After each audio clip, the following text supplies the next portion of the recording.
Driving that culture. Driving that culture. Driving that culture. Driving that culture. Driving that culture. Driving that culture. Driving that culture.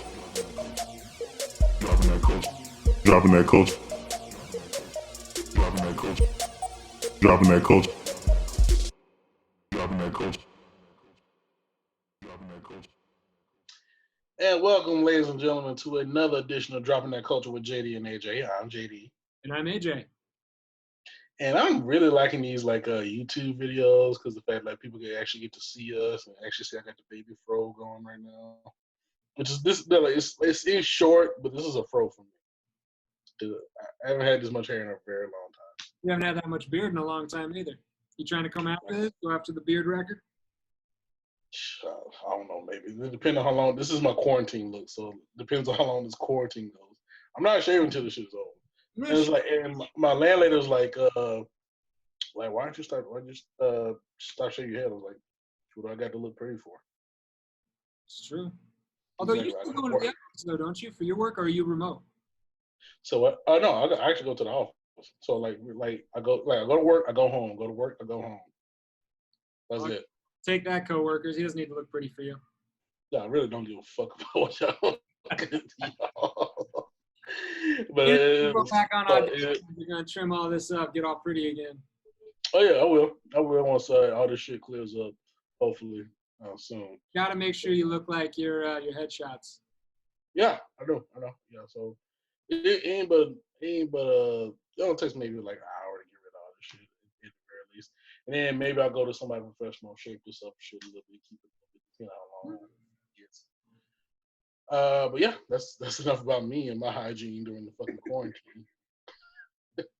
Let's go ahead and get into this show, man. So let's go ahead and start it off with one of our favorite segments here on the show, 7 Degrees of Eddie Murphy, where I can match any major American film star to the great Eddie Murphy within 7 movies. And of course, I see AJ smiling, so I think I'll go ahead and get our theme song for this segment. I think I got a good chance. You interrupting that shit. It froze. Okay. All right, ready?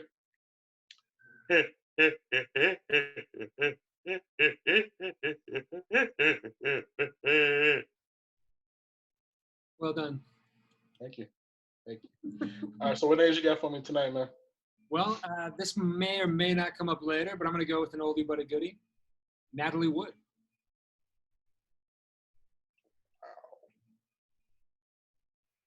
Wow.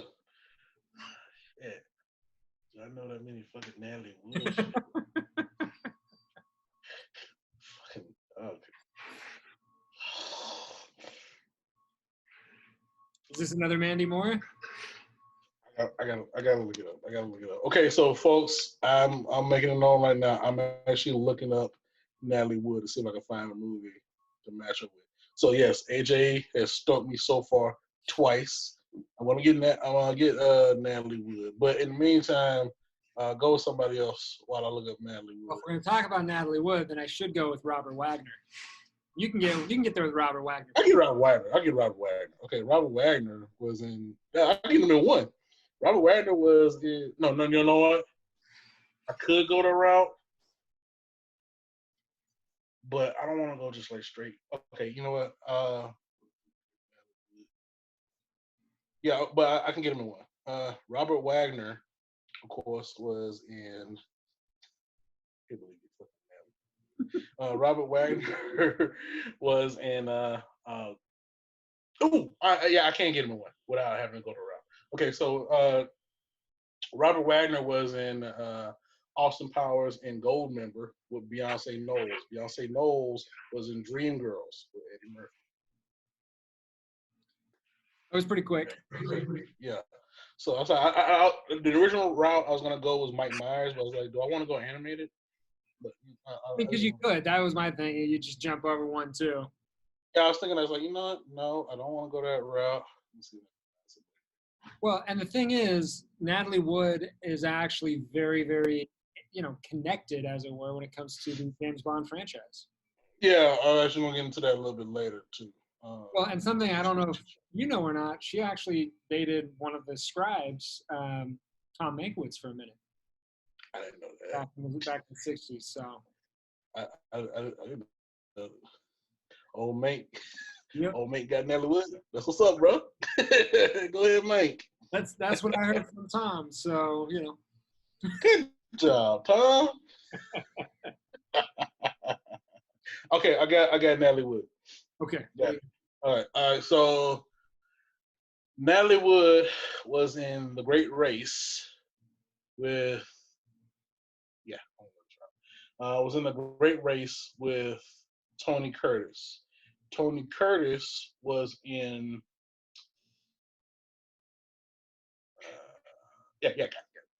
Tony Curtis was in The Count of Monte Cristo with Louis Jourdan.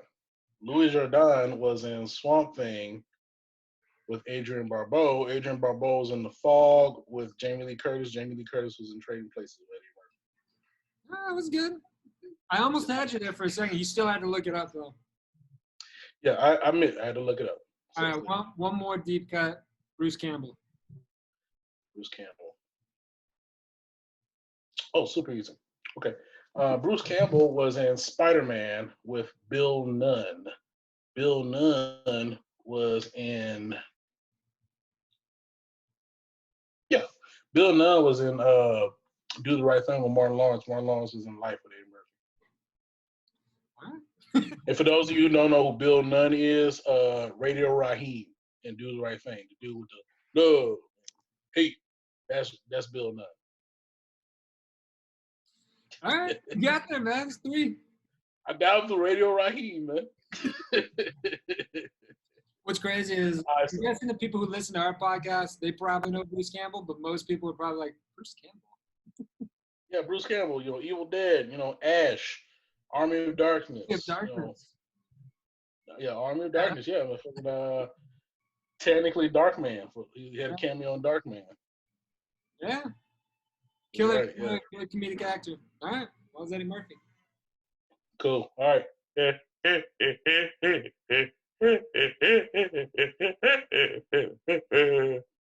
you go. All right, so let's go ahead and move on to our next segment, WWBS. What would Busey say? And that's where I do a improvised rant as the also eccentric Gary Busey. So what is Gary ranting about tonight, AJ? I got to be honest. I don't have anything for Gary for tonight. I was thinking about but I couldn't come up with what I felt like was an appropriate prompt. And then as I was going through a little bit of my refresher research for the Bond, I realized what could be more interesting when it comes to him than lasers? Because that's a James Bond unique thing right there. I'd be curious. I'm sure Gary's got a thought too when it comes to lasers. Okay. Let's do it. See what you got. Lasers. Oh, I loves me some lasers.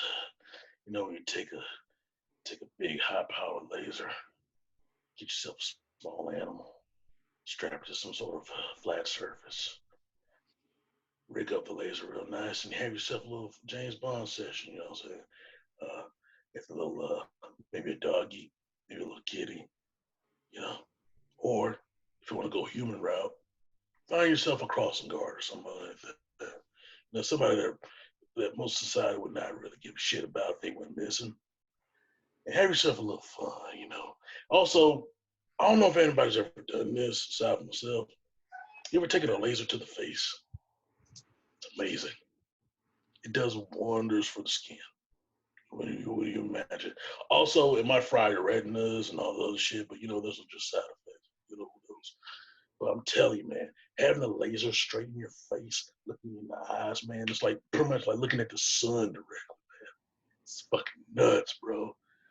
Changed my life. You see my hairstyle, don't you? Yeah, lasers. It's fucking dope, man. Dark blood. I don't know what I expected.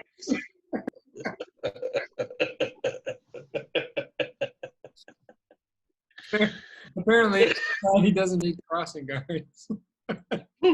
Somebody, society wouldn't give a shit about if they went missing. At least in DC's world. And this is really, God. I love WWBS. I didn't like it at first, but I love WWBS, dude. It's fun. By the way, I'm glad you finally came around. WWBS was AJ's idea. Yeah, well, and if you actually listen to the first or second episode, originally tried writing rants in the voice of Gary, but we just found it was a lot more fun to let you extemporize. And to be honest, we've been in some way stranger places with the pressure of it being live. Yeah, especially the whole thing with was the shit about not eating fish because I don't want to start a war with the city of Atlantis. Shit like that, man. Exactly. That might be my favorite rant. Because I was pulling hard from the show. I was like, what the fuck can I do? Oh yeah, Atlantis. And the most important thing of improvisation, yes and. Doesn't matter how weird it gets, just keep going. Keep it going. Just keep it fucking going. All right, cool. So we got that out the way. Now we actually going to go into our favorite segment here, dropping that news. Okay. Dropping that news. And funny enough, I actually got some news. It's actually been a somewhat busy week in Hollywood, despite the fact there's nothing really going on. Zoom meetings. But yeah. Zoom, a lot of Zoom meetings. Well, every show is doing that. All the talk shows do it. I look online. Whose Line is doing it? Like the Whose Line people have a Zoom, and also the people from Reno 911 are doing the Zoom. Both of those are really fun. Which, funny enough, it just kind of ended the production when all this shit hit the fan. Exactly. Yeah. So yeah, like I said, folks, it actually I think it's supposed to be debuting within the next few weeks. The new Reno 911. Yeah. But yeah, check that out. And also, but just going to get to the news real quick. Got some. All right, cool. The first thing that actually happened today, this actually got tagged to me this morning, was they actually released the official title for Venom 2. Now, I've already spoken my piece on Venom.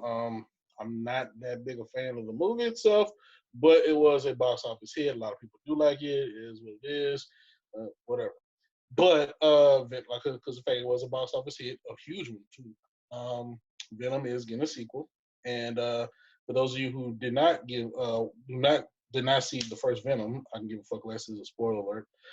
At the very end of the movie, there's a post-credit scene featuring a psycho killer named Cletus Cassidy. Now, a lot of the comic book fans who know that character's name, Cletus Cassidy is Carnage. Basically like Venom, but with a lot less of a moral center. So, like same powers, almost a little more powerful depending on the interpretation. But him and like Venom are like almost like kin in terms of they're both symbiotes. Like in some incarnations, and I believe like on excuse me, like on the Spider-Man animated series in the 90s, Carnage is supposed to be like an offspring of the Venom symbiote, something like that. You know what I'm saying? So they connected. But like throughout the history, they've both been together. They usually have comic books together. They're usually against each other or working together. Usually against Spider-Man, or more often against Spider-Man. But Cletus Cassidy is a very important part of the Venom mythology, and as such, it's very clear he's going to be the next villain for this particular franchise. The name of Venom 2 will be Venom 2, Let There Be Carnage. Yep. And then Woody Harrelson is the one that's playing Cletus Cassidy. So that's pretty cool. He did it for a little bit that they had him on. He did a decent job. Yeah. I mean, he can play crazy pretty well. Natural born killers, man. Although my favorite role of his is still from Kingpin. It's Munson. Oh yeah, with the fucking hand. The rubber man. Yeah, the fucking stupid hand thing. Also, I commented on this yesterday. Apparently, Dwayne "The Rock" Johnson, Issa Rae from Insecure, and Danny Garcia, who was the Rock's ex-wife turned manager, and she's also the manager of Henry Cavill and a couple other big-time celebrities. They are working together on a new series on HBO based around backyard wrestling. Now, if you're a kid of my particular generation, you remember the tapes of backyard wrestling. Hell, you probably went to some of the shows of backyard wrestling, but basically just it's a makeshift goddamn wrestling ring in somebody's backyard. Just like a really hard mattress, some fucking rope and some posts and shit, and then they have like music and they get like some chairs for a crowd, and it's basically young, unsigned wrestlers going out there and risking their lives for the entertainment of like 20 people.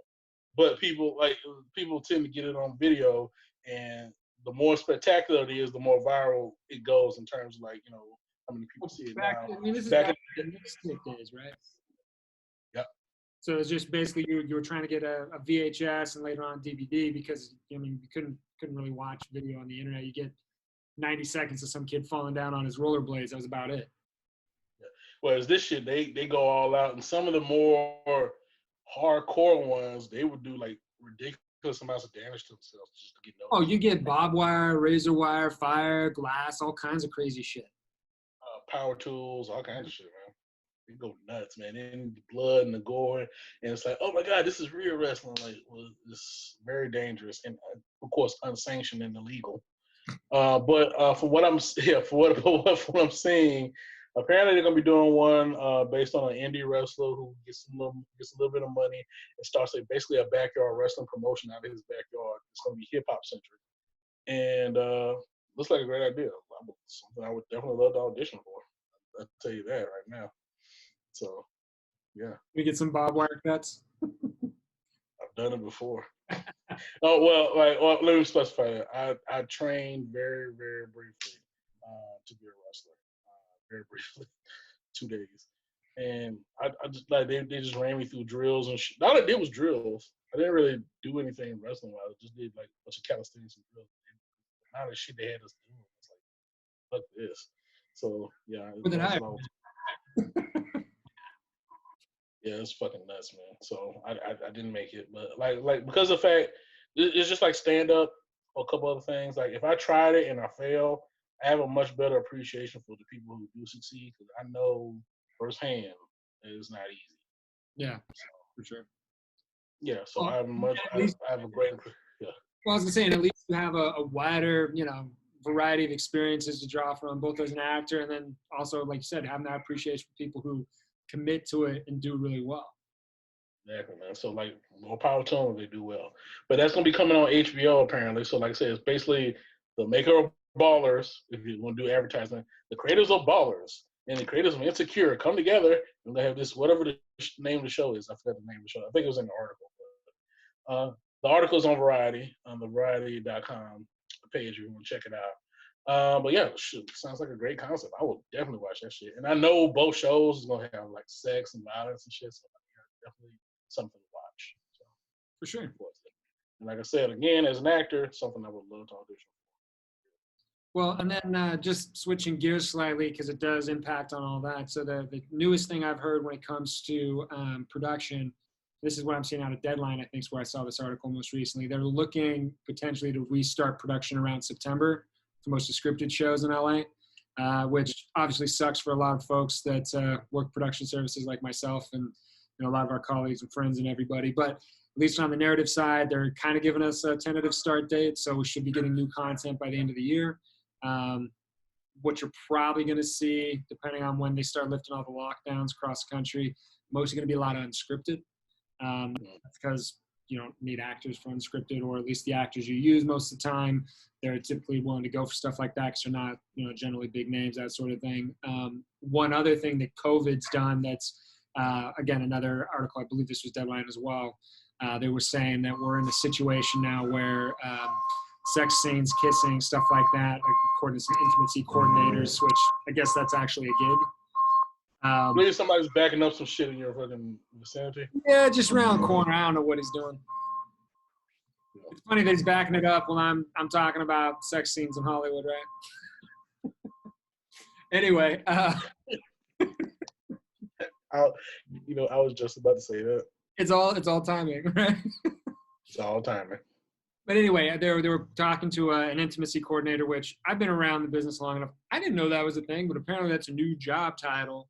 But they were saying that they're already getting pushback from SAG and from some other bigger name performers that because they're concerns about COVID and stuff right now that you may see them pulling back from any physical intimacy or any of that kind of stuff in the short term because they're concerned about spread of disease and actors and people are concerned about that. So it's going to impact. It'll be interesting to see how and how much, but it's going to be something for a minute there. An intimacy coordinator. That is an interesting title. There's a new dream job for you. All right, so we're gonna be fucking right here, and so you guys gonna be fucking over here. All right, now you guys gonna be fucking in that tree. Now you gotta be careful. We have guidelines in terms of fucking in the tree. Okay. All right, so telling a story just slightly out of school for a second. I met this fire marshal when I was shooting my thesis film. Sweet old guy, really nice dude. So whenever you're shooting certain locations, you're required to have a fire marshal there. If there's any chance you can have a wildfire or whatever, because we work with a lot of electricity, a lot of hot lights, right? Stuff can catch on fire. So they're there to make sure we take the proper precautions.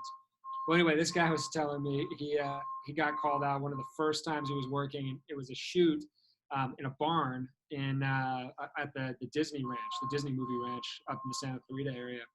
And it was a Korean movie company. And he said he got there, and because he was the oldest guy on set, there's a lot of cultural stuff. So they gave him his own trailer. They're treating him, better than he'd ever been treated on a set because he's the oldest guy on set. So they're trying to keep him in his trailer when it's time to shoot. He's saying, no, I gotta be on set. That's what I'm here for. That's what I get paid for. So he finally gets onto set and he realizes that they're shooting a porn. That this guy and this girl, they're disrobed. They're gonna have sex right there and everything. And he's like, all right. I mean, as long as you don't put the lights where they're not supposed to.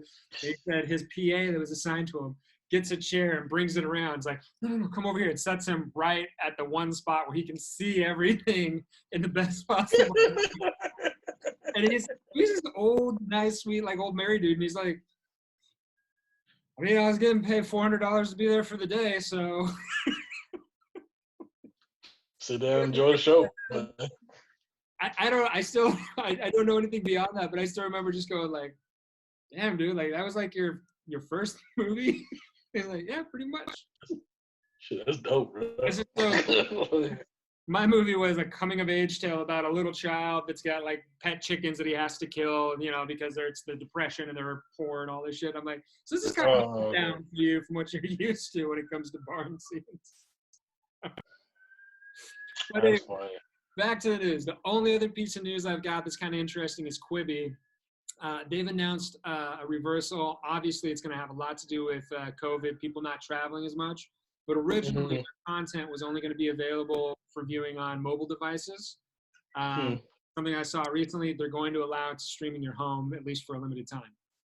And I don't know if you know Quibi or not, if people know Quibi, but the interesting thing about them is compared to every other streaming service you can get, their content, number one, is formatted for your phone. So whether you're in landscape or portrait, the camera shifts. And so it's actually, I was talking with a cinematographer who did some work on it. He was saying it's kind of a pain in the ass because it changes the way they have to shoot. They have to keep both aspects in mind with everything they shoot. So it's weird. Like they have to watch the angles extra above and to the sides, but anything important has to basically happen in a little 4x3 section in the center. Really, really weird for them. But the main thing that's different is everything they do is short form content. So every episode, I think, is no more than 10 or 12 minutes long at the max. Because the idea is if you're out, shopping with your wife or something, and she's in the changing room, you've got enough to do for 10 minutes, sit down and watch an episode of this show. Which is kind of an interesting pioneering concept. It could work. I mean, it helps fill up those 10-minute moments people have in their day. But this lockdown thing, it's really thrown them through a loop because they've been building up content for the last year and a half. And this is supposed to be that big launch, and now everyone's at home. And why do you want to watch it on your cell phone if you got a big screen, right? Well, I won't go so far as say it's revolutionary because remember Adult Swim did shit like that all the time. Yeah, but like a lot of stuff. But they never designed this is where they're different. They never designed the content specifically for a phone. So if you're watching the portrait, then you get the giant black bars at the top and bottom. I thought you meant the 10-minute thing was revolutionary. But how you doing it? it's revolutionary to design content specifically for the mobile space, both in terms of time and format. Because even though they did that, like Adult Swim had lots of little shorts, the reality is short film is the original format, right? Like you go back to the 1910, 1912, right there when they first started doing them. Everything was short form. I mean, that's where Disney came from, right? Yeah. So, I And mean, Looney it's Tunes. interesting. It'll be crazy to see how it goes. I mean, it's got, if you look at their board and you see who's working with them, Whitman, you've got Katzenberg. I mean, there's huge names and lots of money behind it. So, I mean, they're not going to let it die if they can help it. But this could be a major shift in how we design content and what we watch. So That's cool. there's your news. All right. Okay. All right. So we'll go ahead and knock that out. So we got a lot of stuff to cover here. But that was dropping that news with JD and AJ. Dropping that news. All right, folks, you know what time it is. It's time to get into the meat and potatoes of this motherfucker right now. And our meat and potatoes this week, Bond. James Bond. Now, this is a big thing for both me and AJ because we're both huge Bond fans. And also because the fact that AJ has a more intimate connection to the Bond franchise than I do. Speaking as how AJ's mentor, the late Tom Mankiewicz, actually wrote 3 of the Bond films. Yes, I believe the exact films were Diamonds Are Forever, Live and Let Die, and The Man with the Golden Gun, correct? Yes, sir. All right, cool. And that was in order too, chronological. I like it. Thank you very much. Because I remember seeing that because I saw he did like 3 of them in a row, and I think all of them were like directed by Guy Hamilton, right? I don't remember if Guy. I feel like Guy only directed Diamonds Are Forever. Did he direct Roger Moore? Yeah. I know for a fact he's the director of Man with the Golden Gun. Okay, I'd have to look it up again because I thought I read something about he bailed. You know what? It was when he bailed afterwards. That's what it was. Because it wasn't one going to be right after that, after Tom left. No, it was Spy Love Me. Yeah, that was when he bailed on it. That was Louis Gilbert again. But we'll get into that a little bit later. All right, so let's go ahead and get started with, like I said, the initial creation of Mr. James Bond in terms of his like initial characterization in the books. James Bond was, of course, created by the late Sir Ian Fleming. Made his debut in the novel Casino Royale in 1953. Ian Fleming himself actually created the character. He apparently been wanting to do a spy novel since World War II. He decided to do this novel just to distract himself because apparently he was getting married at the time and he just wanted a distraction. So he created this character. Now, Bond himself is basically a composite of different commandos that Ian Fleming had known during his service during in the Naval Intelligence Division during World War II. He also real quick, we also talked about this a lot during the Spectre podcast. So if you want to go back and check that out, I'm not gonna go into too much detail, but just give you like the little beats of it. The name James Bond he actually got from an American ornithologist, also named James Bond. Very dreadful looking fellow. But Ian Fleming was a keen bird watcher and was a fan of a book that Bond did called The Birds of the West Indies. And he apparently he wanted the dullest, most non-action sounding name ever. So he saw James Bond, like that's the one. And man, did he change that? Oh my God, yeah. So in terms of his characterization of the character, now he wanted initially, this is a quote from Ian Fleming. Exotic things happen around or to him, but he will be a neutral character. Now, when I wrote the first one in '63, I wanted Bond to be an extremely dull, uninteresting man to whom incredible things happen. I want him to simply be a blunt instrument. Those are Ian Fleming's words. But of course, that's not at all what came about. And of course, the fact that, it's mainly Ian Fleming's fault because of the fact he actually infuses a lot of his tastes and quirks into James Bond. Some of his personal ones, like certain foods he likes, certain women he likes. You know what I'm saying? Like his like drinking and smoking habits. I think they said at one point Bond smoked 70 cigarettes a day, which is ridiculous. But yeah, so that stuff is interesting because in fact most people don't do that shit. So, and then of course the fact he's like knocking down chicks left and right, like that's interesting. You know what I'm saying? So he's a master of every weapon he puts his hands on, including his bare hands. That's interesting. Exactly. Exactly, and also they also in certain interpretations he might be having encyclopedic knowledge of a particular subject, and that itself is interesting. You know what Yep. I'm saying? So yeah, he made a very interesting character whether he went to or not. Now, the Bond books themselves were all bestsellers. I think he wrote them between 1953 to 1966. The last two books, The Man with the Golden Gun, and it was another one that was like a couple of short stories called Octopussy and the Living Daylights. That's the name of the book. Both of them came out 2 years after he died in '64. So that's how popular Bond was. And like I said, the actual franchise itself was like taking off. At one point, uh, actually, I know I'm gonna save that for later. I'll get to it's a little fun presidential fact about the Bond novels. I'll get to that a I little know. bit later. Yeah, I know. Yeah, I'll keep that to myself. I'm going to talk about hats. But yeah, like I said, say that again. I'm going to talk about hats when you talk about that. It makes the same point. Gotcha. All right. So, like I said, the Bond novels took off, and of course, it gained a lot of fans. In particular, two movie producers, Harry Saltzman and Albert Cubby Broccoli. Mm-hmm. They both became big Bond fans and thought it would be a keen idea to turn the Bond films into a series of movies. They were right. Exactly, they were right, and they formed a company called Eon Productions. And actually, the holding company of that is called Dan Jack, which is actually taken from the names of both of the guys' wives, Dana Broccoli and Jacqueline Saltzman. So Dan Jack. And they have all the rights to the Bond franchise. They have had the rights pretty much since the early 60s. There have been some disputes. There have been some other entities that have made Bond films other than Saltzman and Broccoli, but the official canon that most people know is the Eon Productions films. So all the way from Doctor No to what's coming up, supposed to be coming up in this coming year, No Time to Die. So Yeah. those are the official. It's supposed to be, They pushed it back, but yeah, wasn't it something like that. June or July was original release date, and they pushed it to the end of the year with all this craziness. Yeah. Plus, traditionally, a lot of the Bond films come out like November-ish. Anyway. Which makes sense because you get the holiday movie crowd. Yes. Yeah. So, like I said, there have been other interpretations of Bond. Particularly, the very first live-action depiction of James Bond was actually on a show on CBS called Climax! Exclamation point. And apparently, they would do like reenactments of different stories on air, live reenactments.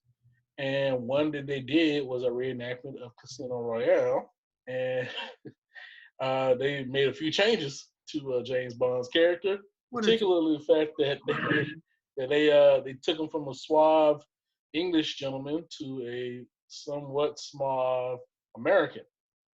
And he was actually played by actor Barry Nelson. So Barry Nelson is the very first live action James Bond. And his name wasn't even James Bond. It was Card Sense Jimmy Bond. Well, Jimmy is more American.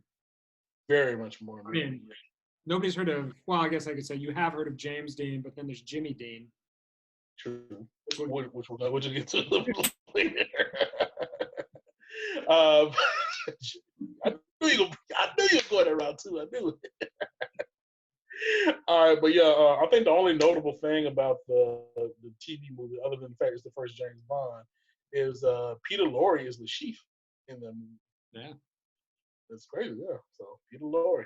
But yeah, that was the very first live action James Bond. Also, there was another there's another Bond film made in the '60s during the same time as the films, but this one was a comedy. Another adaptation of Casino Royale, but this one, like I said, full on farcical comedy. And actually, funny enough, the storyline of that movie is that the full on original James Bond, who was played in the movie by David Niven, who was actually Sir Ian Fleming's first choice for James Bond, was David Niven. And a lot of people don't know who David Niven is. David Niven is he was the Phantom and Pink Panther. And he was like the thief or whatever. Yeah, but freaking David Niven was the first choice for James Bond, as according to Ian Fleming. And this version of James Bond had retired. He had been doing his job for years and years and years, and now he's living a life of luxury basically as a private servant. Actually, they knighted him. He's Sir James Bond. And yeah, so because of the fact he is retired and he's a secret agent, they didn't want to know that James Bond retired. So they decided to give the James Bond name to a bunch of other agents, just to keep the James Bond legend going. Yeah, I think two of them. Pirate Roberts. Say that again? It's the Dread Pirate Roberts. More or less, yeah. Just keep the name going, keep the name and the reputation going. So I think two of them were. One of them was Woody Allen, I remember. Another one, I think the main one is Peter Sellers. So, so they became James Bond. But let's go back to the original Eon Productions. Now, Wait, you forgot Eon. the comedy version of James Bond. They did 3 of them in the 90s. Austin Powers. I was getting to that. It's literally a James Bond knockoff, like with Canadian. I was getting to that a little bit later, but yeah, I got you. As long as we make sure to cover it, because that was. We're gonna cover. We're gonna mention Austin Powers.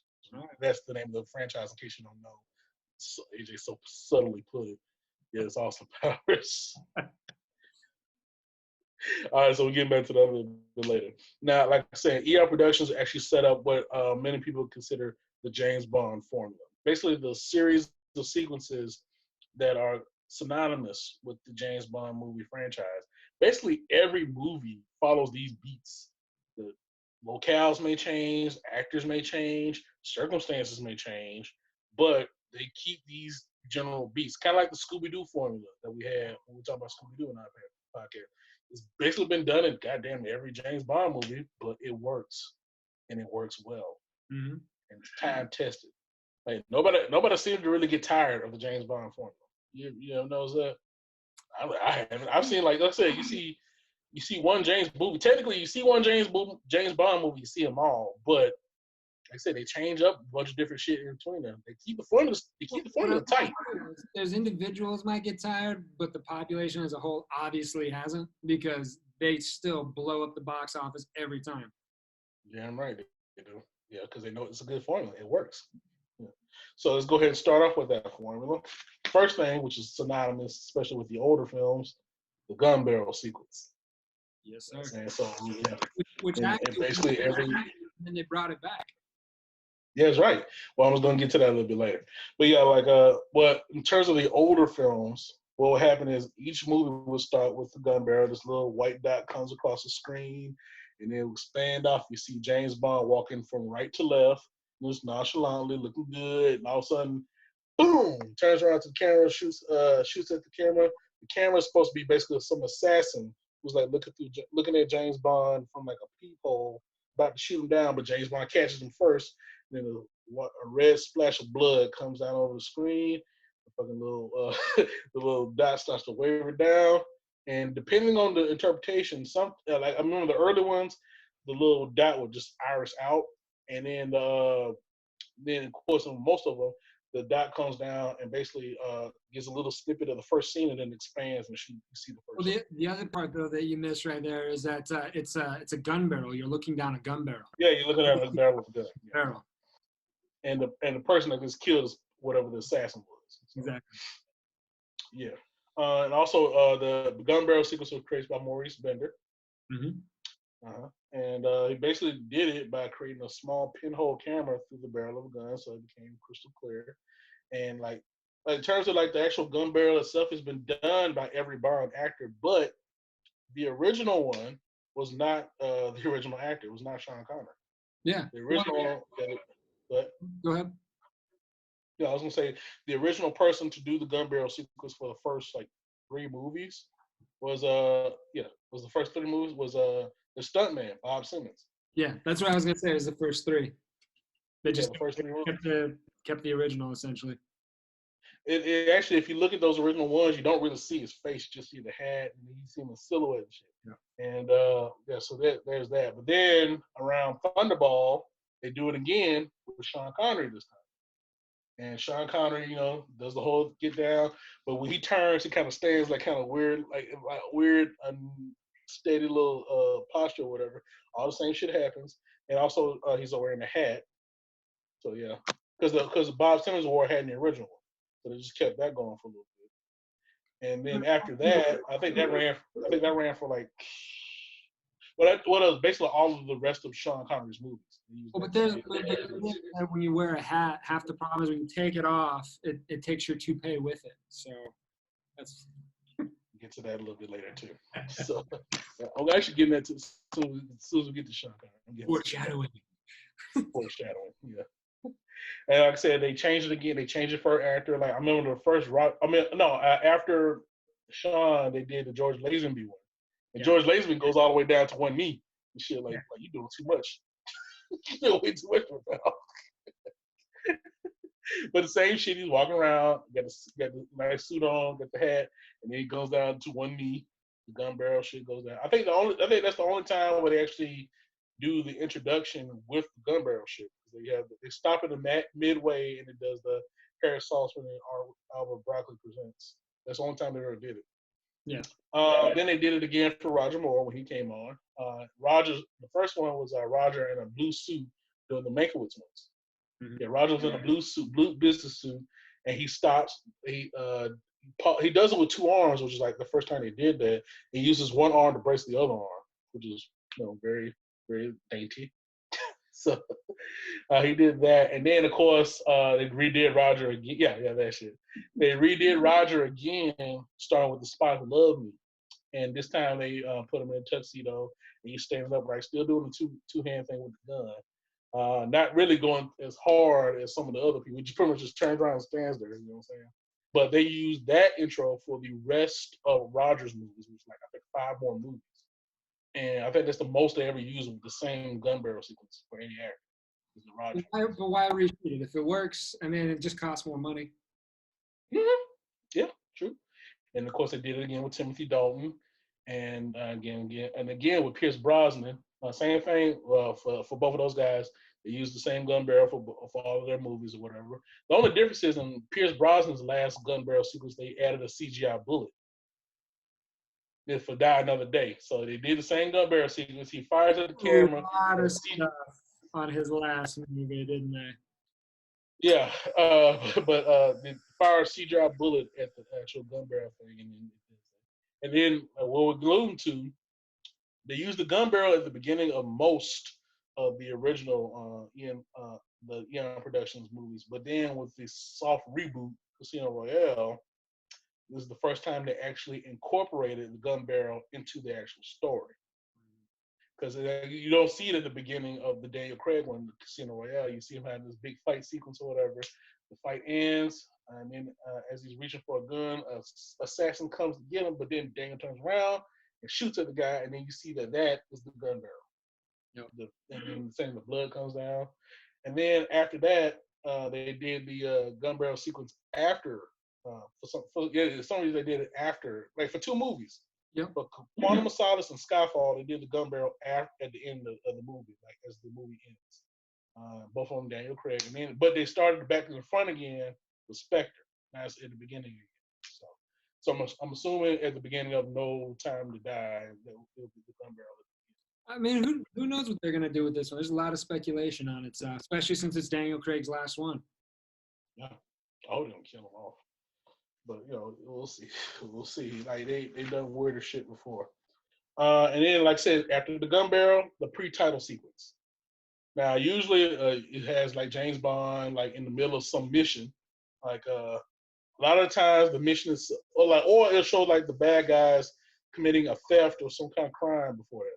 Wait, but hold on though. That opening title sequence is important because every single Bond film, whatever the Bond film is, they use that opening title sequence as an opportunity to, as we talked about before, right, setting the table, right? So every one of them has a completely different setup. The only thing that seems to be standard is there's usually at some point women in silhouette because obviously, James Bond's a guy who can get any woman, and he's, I think if I remember right, from the time he showed up to the time that he, to where we are after Spectre, he's bedded like 52 women, he's killed like 400 people. So there's always a combination of violence and sexual women, so there's that sexualization of stuff that's going on, but the bigger piece that varies each one, but it's still the same because it's they're letting you understand, okay, so in this one, because we're going to show you different bits and pieces of animation, this is going to be occurring in Morocco, or this is going to be occurring in Skyfall, right? It's going to be actually up at James Bond childhood home. There's all those different pieces to kind of help you get an idea. This is what we're getting into.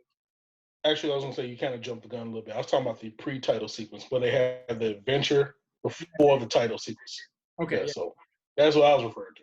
I was gonna get to the title sequence. We already explained it. Hey, I was worried that we missed it there. I was like, well, hold on, dude. Like that's no. I was going in order. Like you got to go to gun barrel, pre-titles, then titles. You already skipped the titles, so I'm going pre-titles back a little bit again. Sorry. Continue. Shit. Back to pre-titles. As I'm like I said, on your info. All right, so the pre-title sequence, like I was saying, like usually it has James Bond like in the middle of some adventure. A lot of times it's unrelated to the actual movie. Sometimes it is related to it. It just depends on what's going on with it. Or sometimes it will show like the bad guy committing a crime or somebody being killed. And then like I said, most of them usually have James Bond in the brace of some woman. And then some shit happens where like she turns out to be like an enemy agent or some crap like that. Like The Spy Who Loved Me, where he's like in the shack with this chick. Like he like gets a message, I gotta go. As he leaves, the girl like hits a little radio. It's just nothing. And next thing you know, some people start killing him, try to kill him. Yeah, I mean, basically the easiest way to look at it is it goes one of two ways. Either it's essentially, basically in some of them, it's the inciting incident, right? So like the experience in was a Casino Royale with the parkour chase when he's in like Morocco or in Africa, wherever it was that he's chasing that guy after the mongoose cobra fight. Like it's going to be the inciting incident for everything else that occurs, or it's basically just a little tag to let you know, hey, in between the last movie and this movie, he was still out doing some stuff, and you just caught the end of the last one, and we just didn't give you all that. We're not making a movie out of that one because it wasn't interesting enough to carry a whole movie, but James Bond's still been out there doing James Bond things, right? Actually, I'm going to use two of your guys' intros as examples. Okay. Like Diamonds Are Forever. Yeah. Where you see like people getting their ass kicked by a person you assume is James Bond. You don't see his face at first, but he's like beating the shit out of a bunch of people, like he's hunting down Blofeld. He's like all these different people like getting their ass like, where is he? Like, Cairo, and then he goes to the Cairo and sees some other guy. And this guy playing cards or whatever, he's like, hit me. Turns around, pop. Where is he? Like, and then you see the girl, Ash Marie. Yeah, you see the girl. Then they get a full reveal of Sean Connery is back as James Bond. Like, who are you? My name's Bond, James Bond. And then he uses her bikini top to choke the shit out of him. And actually, I looked at that shit yesterday. You see tit. I didn't notice that. I'd have to watch it again. Yeah, Hulu has a very, very good high definition copies of the Bond films. So when he does that part, you see tit. There were a lot of wardrobe malfunctions in that film we can get to later. Yeah, you see tit a lot, especially in Diamonds Are Forever, because like you see tit again when old girl. Well, we'll get to that, but old girl Lana Wood is in that damn water or whatever, the sheer ass dress. She a lot of tit. Yeah, what was it? O'Toole, plenty O'Toole. That's O'Toole, but of course you are. Well, so just to do it out of order for half a second, since we're talking about that scene anyway. The producers and everyone promised her, hey, this you're probably going to get seen by the crew and the filmmakers because this is we're throwing you in a pool and this whole thing. But they said it's at night, so you don't have to worry. People aren't going to see it. It's going to be at night. But of course, they shot it in Vegas at night at a hotel. There was no such thing as night. Everybody saw her. And it was one of those things that she was actually, from what I understand, she was pretty, understandably so, pretty upset with the producers afterwards. But, I mean, it really wasn't the worst moment of her entire life. We could get into that later on. I mean, it was something. And, as far as bad stories from 60s, 70s, and movie making goes, not that bad. Not that bad. I hate to be the one to put it that way. I mean, it's just, what does that say about how bad it was? That's a different discussion. But anyway, it definitely pushed the bounds for stuff that we're calling PG-13 today. True. And like AJ talked about earlier, when he skipped over my ass, the title sequence comes right after the pre-title sequence. And like he was alluding to, usually it has a lot of like scantily clad, pretty much nude women, or like women that are like suggestively dressed. always in silhouette. You know, you never see full on nudity, but they are nude. You very clearly see they're nude, and like you see like certain things like covering body parts, like, and then like I said, a lot of the imagery in it can be connected to the movie. Like I remember what was the one Thunderball had naked chicks swimming in the water because most of the movie was like had a lot of underwater sequences. What about You only Moonraker? get twice. Yeah, Moonraker. Oh my God, had like naked chicks in space. Widely accepted as the worst Bond movie ever made. Moonraker? Yes. Dude, I'm what's the Moonraker in the Bond franchise? gonna, One. I gotta disagree with that. But All right, which one's worse? I really hate to do your boy like this, but the man with the golden gun. No, I can't go there. I can't go there. The movie. I'm sorry. The villain is great. The movie itself is trash. I'm sorry. But I'm saying compared to Moonraker, you're saying Moonraker's not trash? Some crazy asshole who's got a space. It's a trash. And he's gonna recreate the human race. They did it. They did the same shit. They did the same shit a movie before, just on the sea. Look, let me just put it this way. Let me put it this way. When Mike Myers sat down and said, "Hey, we need to make fun of James Bond," at what point did the man with the golden gun come up? But immediately, an entire fucking sequel was about Moonraker. Moonraker, yeah, I know. He's in my corner on that one. Mike Myers agrees with me. That is the worst Bond film ever made. I don't want to go so far as to say it's the worst Bond film. The whole concept is utterly fucking ridiculous. Yes, I agree with that. Yeah, I agree with that. But I'm just talking about pacing and watching the movie. I said the man with the golden gun is the worst one. Even as bad as some of the but it had my favorite Bond villain, Scaramanga. That's my favorite Bond villain. So you're excusing the utter ridiculousness of the entire movie for one character? Yes. This is exactly what I'm doing. That is exactly what the fuck I'm doing. All right. Because Goodnight was a horrible character. Very Goodnight was a horrible character.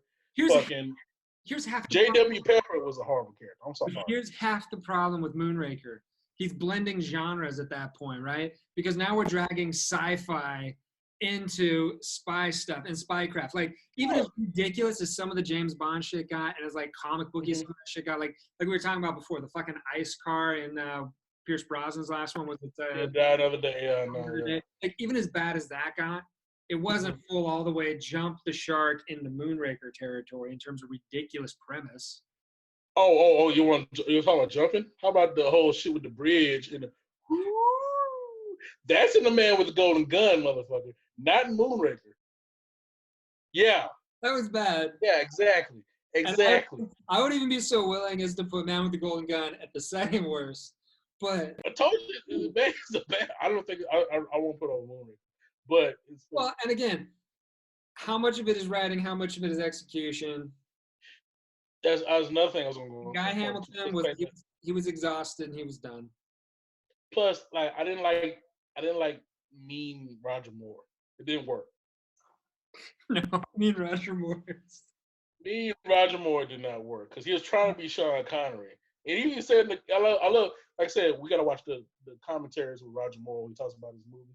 Even he said, like, I was not comfortable doing this shit, especially when he's like supposed to be like beating Maude Adams and shit. Like Roger Moore doing that, it was like, well, but that goes back to the core of who Bond is and what Bond needs to be. And this is what Tom always said, and this is why I like Daniel Craig so much, because he nailed it the way he described it, right? What you need in a good James Bond is you need that, as Tom always referred to it, it's this bastard quality. You have to be able to have a character, have an actor portraying this character where in one scene he can be making passionate love to some woman and then catch out of the corner of his eye that there's an assassin who's about to shoot him, spin her so she gets shot. Yeah. He gets away scot-free, and in the next scene, you still like him. Sean Connery had that. Daniel Craig had that.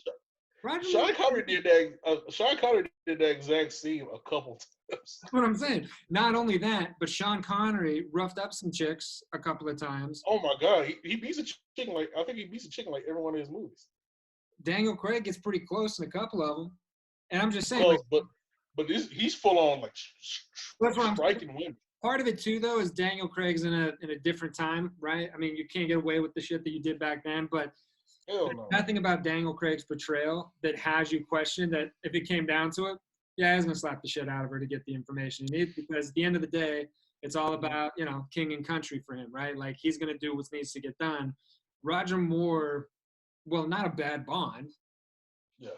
doesn't have that bastard quality. Same thing with Pierce Brosnan. Like, Pierce Brosnan's definitely like, the jewel thief kind of suave guy. Like, I could see him maybe playing around the edges. You don't really see him slapping a chick around to get some info out of her. Or, I mean, you don't even really see him being in that position to sacrifice her for himself. He doesn't exude that.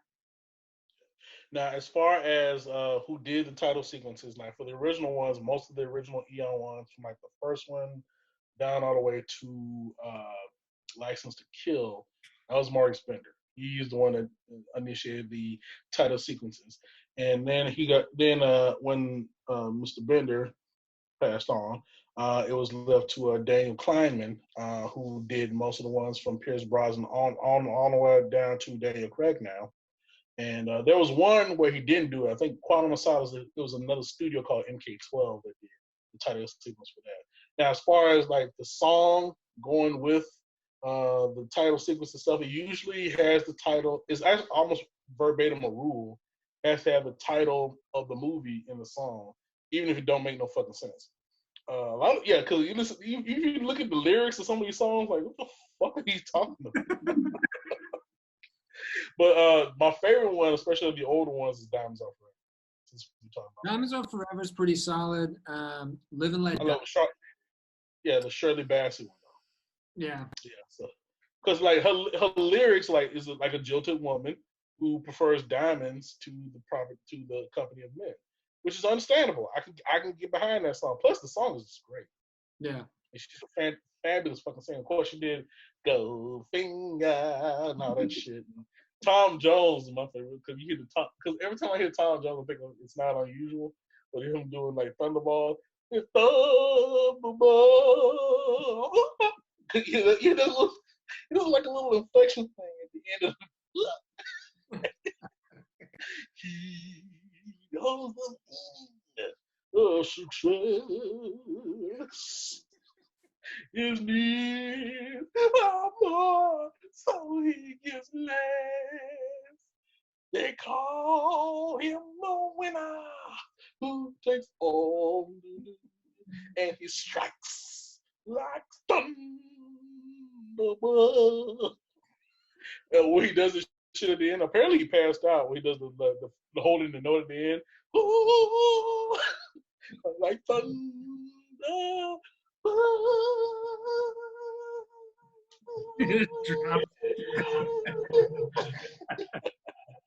Apparently he dropped out. Apparently Shirley Bassey did too when they would do the big thing at the end where they hold the note.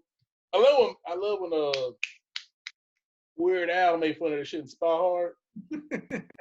His head explodes. He holds the note super long and his head explodes. You know who didn't do that, right? Didn't pass out?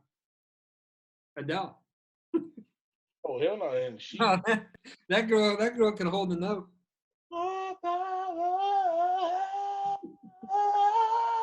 Yeah, she killed it, man. Adele killed it. Skyfall of all of them is probably my top favorite.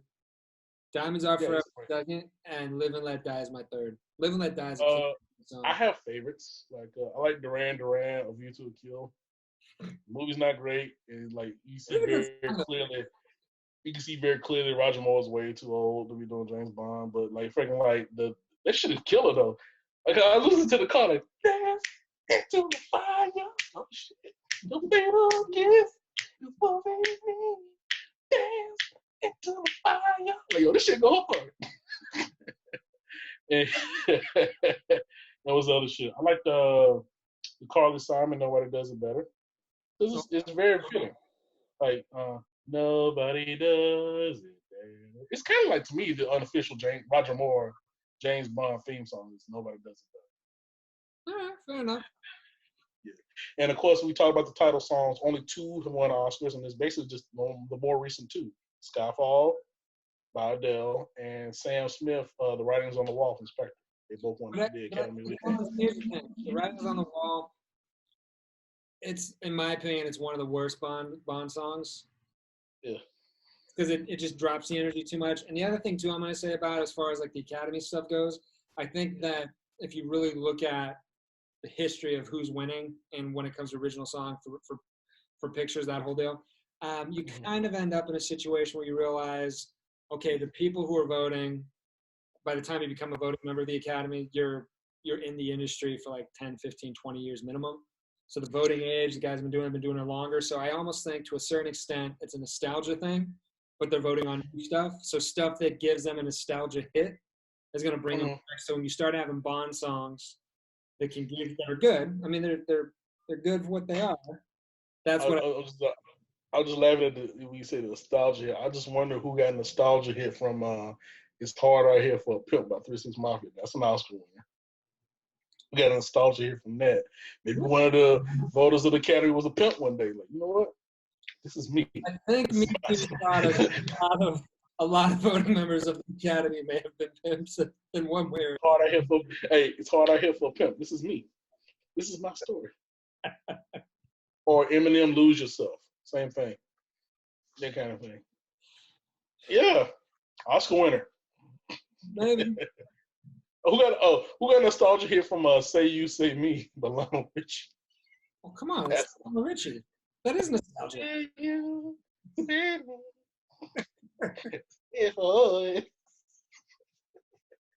Fine, maybe I'm wrong. I don't know why The Writing on the Wall would have won otherwise. I don't get it either. But yeah, I'm not a fan of this. Skyfall. Skyfall's song is incredible. Fantastic. It's a fantastic film. It's a fantastic opening song. It puts the energy right where it needs to be for that film. Right. Honestly, I didn't think I was going to like any of the new Bond films more than Casino Royale because it was a great reboot. Yeah. But Skyfall, man, it was a whole nother level. We've talked about it before. It's because of the fact Quantum of Solace came after that. Quantum of Solace is not a great movie. Quantum of Solace is not great, and to be honest, there's stuff that I don't like about Spectre because it starts getting a little bit back towards some of the almost comic booky kind of over the top side of stuff when it comes to the science of things, and that kind of it rubs me the wrong way because the thing I love about what I think are the best Bond films is that they're kind of a hyper realism. Yeah. So. Yeah, I'll give you that. Now going back to the actual format itself, next up would be a scene where James Bond flirts with Miss Moneypenny. It always starts with a flirting between him and Miss Moneypenny. And like more often than not, and especially in the older ones, he would have the hat. He would throw the hat on the goddamn the hat stand or whatever, kind of show how cool he is. And he would come in there and start flirting with Miss Moneypenny and shit. The first and longest serving Miss Moneypenny was Lois Maxwell. I think she did this shit for like 16 movies. To the point where it was like, come on, man.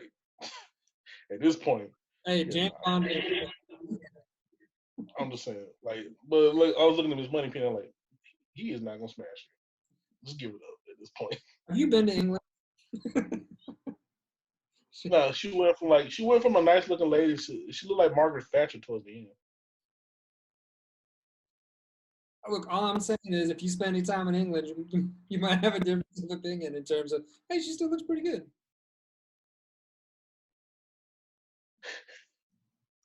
I'm sorry. Well, I'm sorry. Hey, I'm just saying it's all about contrast. You spend any time there, it's not like LA. You're jaded. You spent too much time in LA with all these hot girls walking around. You spend a little bit of time in England, you're like, okay. We'd like to shag and perhaps have some tea. Oh, yeah. Yeah, all right. Would you like some scones and perhaps a blowjob? That kind of shit. Let me get some of that Thatcher, girl. Give me some of that Thatcher. Oh, my God. Oh, king and country.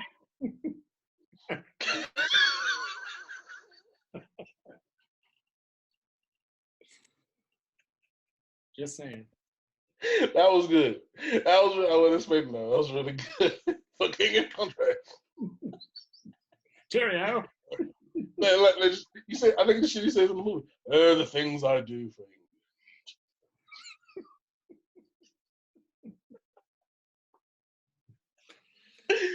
I believe one of the Bond, it's Sean Connery. Sean Connery's one that said, the things I do. Well, you gotta do Sean Connery. Things I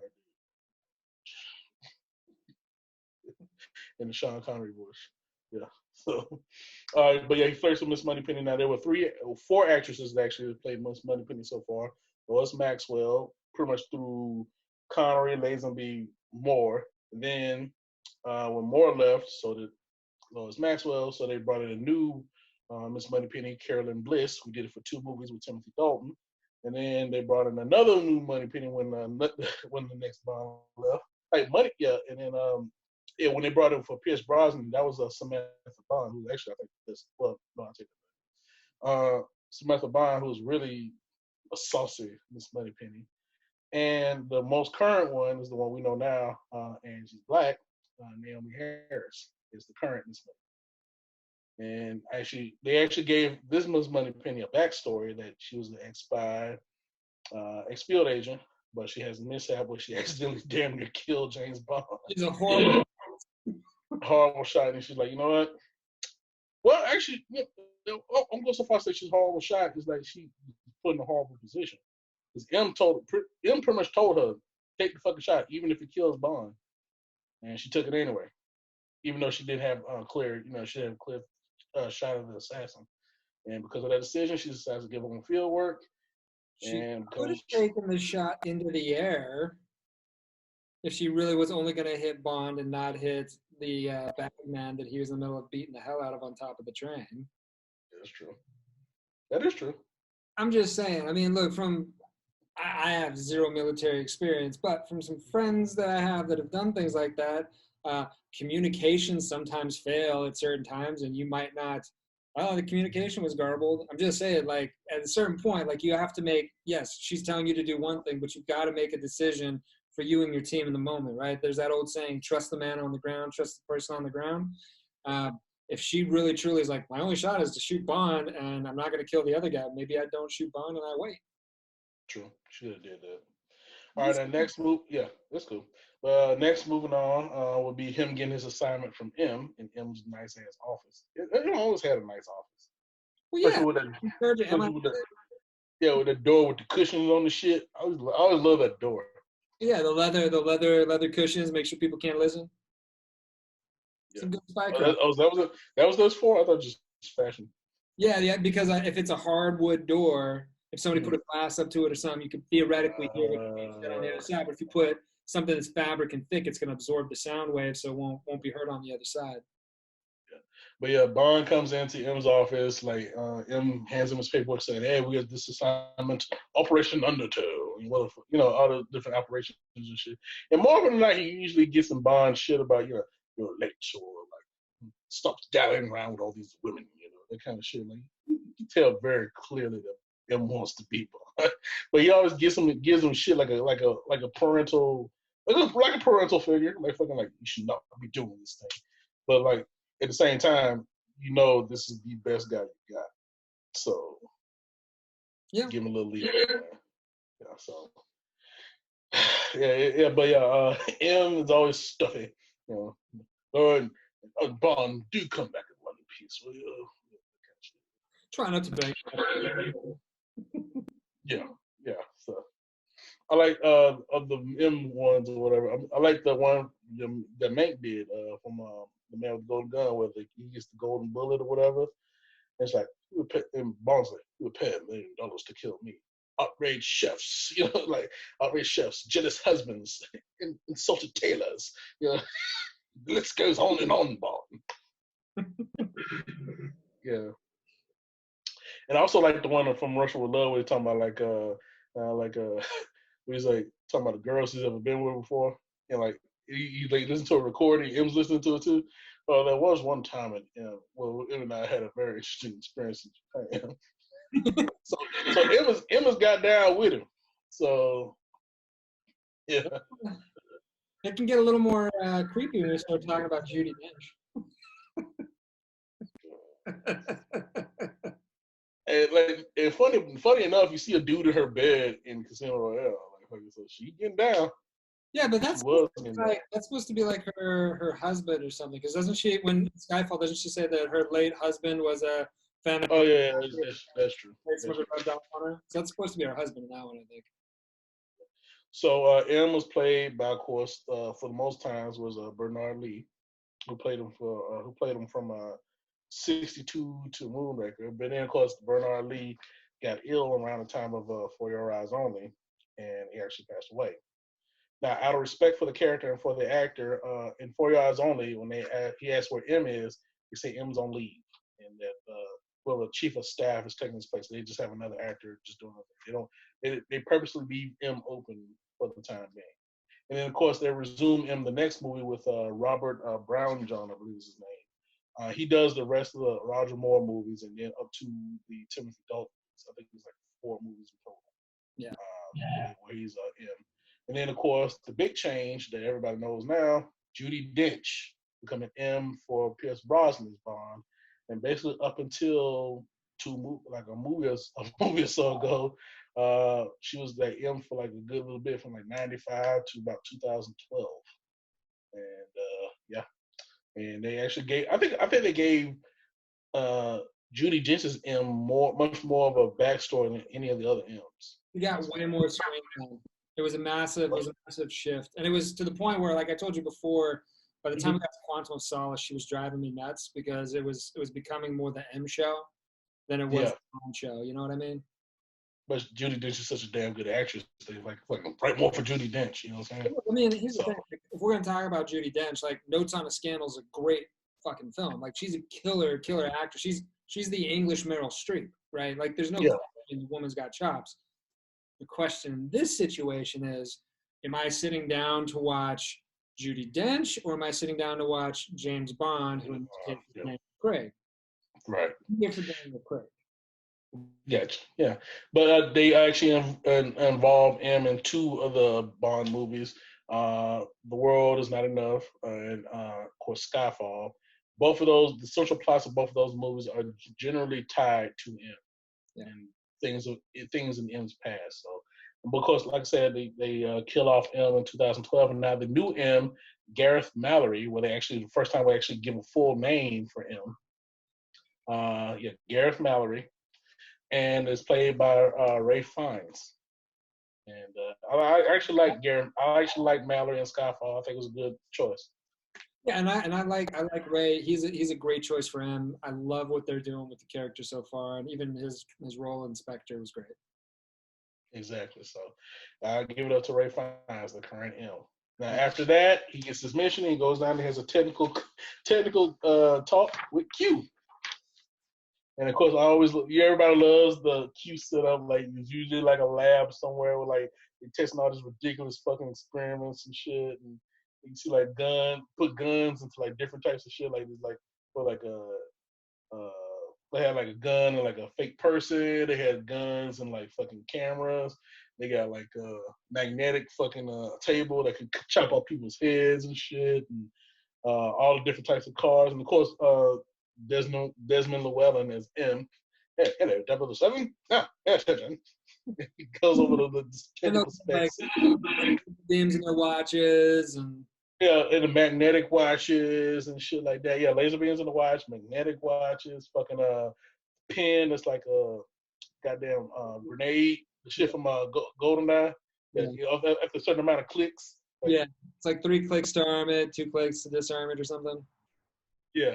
And shit like that, or the for the Never Say Never Again, the pin that turns into a goddamn like rocket launcher and shit. Yeah. So all these different deadly gadgets into like ordinary everyday things and shit. They do like bulletproof suits in one of them too. Which one was that? They had like some sort of like body armor built into the suit or something. They've done it a couple times. I mean, there's sometimes it's defensive, but it's almost always offensive weaponry. It was like some guy, I remember some guy in like a jacket and like somebody fires a machine gun in him and it's like, yeah. Well, and then by the time you get to the later ones, you end up stuff more simple, like, a homing device that's hidden in your watch and things like that. Something a little more simplistic, a little more realistic. But yeah, but Q is fucking nuts with this shit. Now pay attention, 007. Ordinary wristwatch. And of course, it gives you the whole little technical specs of like all the different gadgets that Bond is going to use to the movie. And of course, like the pièce de resistance usually is always the reveal of the car, some new car. Or like, Actually, there was one other thing. I can't remember if it came out at this point in the film or if it was later, but the first time that they had a personal watercraft was in a Bond film. It's what literally led to the whole like jet ski and wave runner. it was Spy Who Loved Me. Yeah, remember because he basically had it was the first time anyone had ever done like a personal watercraft for one person, and it created a whole new industry out here in the commercial world. It was insane. Yeah, because he uses the little jet ski thing to go to what's his name, Stromberg's base. Yeah. Yeah. So, but yeah, all the different cars and shit. Like of course, the most famous one is the Aston Martin DB5, the one that shows up the most in most of the movies. Sean Connery had one. George Lazenby, fucking Pierce Brosnan, Daniel Craig. They basically had it from Connery until now, but I think the only time they missed having an Aston Martin, or an Aston Martin, depending how you want to say it, in any of them was Die Another Day, wasn't it? Pierce Brosnan, the last one. Well, no. That was one the only one of the Bonds that did not have an Aston Martin, not specifically the DB5, but did not have an Aston Martin was Roger. Was which one? Roger Moore. Roger never had the Aston. No, but I thought in the last Pierce Brosnan one, that was one of the big critiques everybody had was that he ended up driving a BMW instead of an Aston Martin. No, I think the two before that, I have to look it up. I believe that the ice car, the invisible car, I believe that's an Aston Martin. But the two before that, he was driving BMW. Was a Roadster, BMW Roadster. Yeah. I think that Roadster one, I think was a GoldenEye. I don't know. I'd have to look it up again. I seem to remember that was one of the big critiques they had with Brosnan was that one of his films was one of the only ones that never had an Aston, that didn't have Aston Martin in it at least once. Oh, but I think I think the Aston Martin made an appearance at least in most of Pierce's ones because he drove one at the beginning of GoldenEye, and you see it at the beginning like of Tomorrow Never Dies, where he's like at the college with the chick and shit. You see it parked. And I have to look up again because I know it was in all of them, but I remember there was one in particular they were talking, and that was one of the big things everyone kept saying, and I remember thinking about. But I didn't even watch the last one because I was so turned off by that point. Yeah, but I know what it reminded me of was Batman and Robin. That's what it looked like. Yeah, it was very ridiculous. But like I said, the only one that straight up never had a Aston Martin was Roger Moore because they made his car the Lotus. That jacked up, that souped up Lotus that he had. That was his car for a little bit. I mean,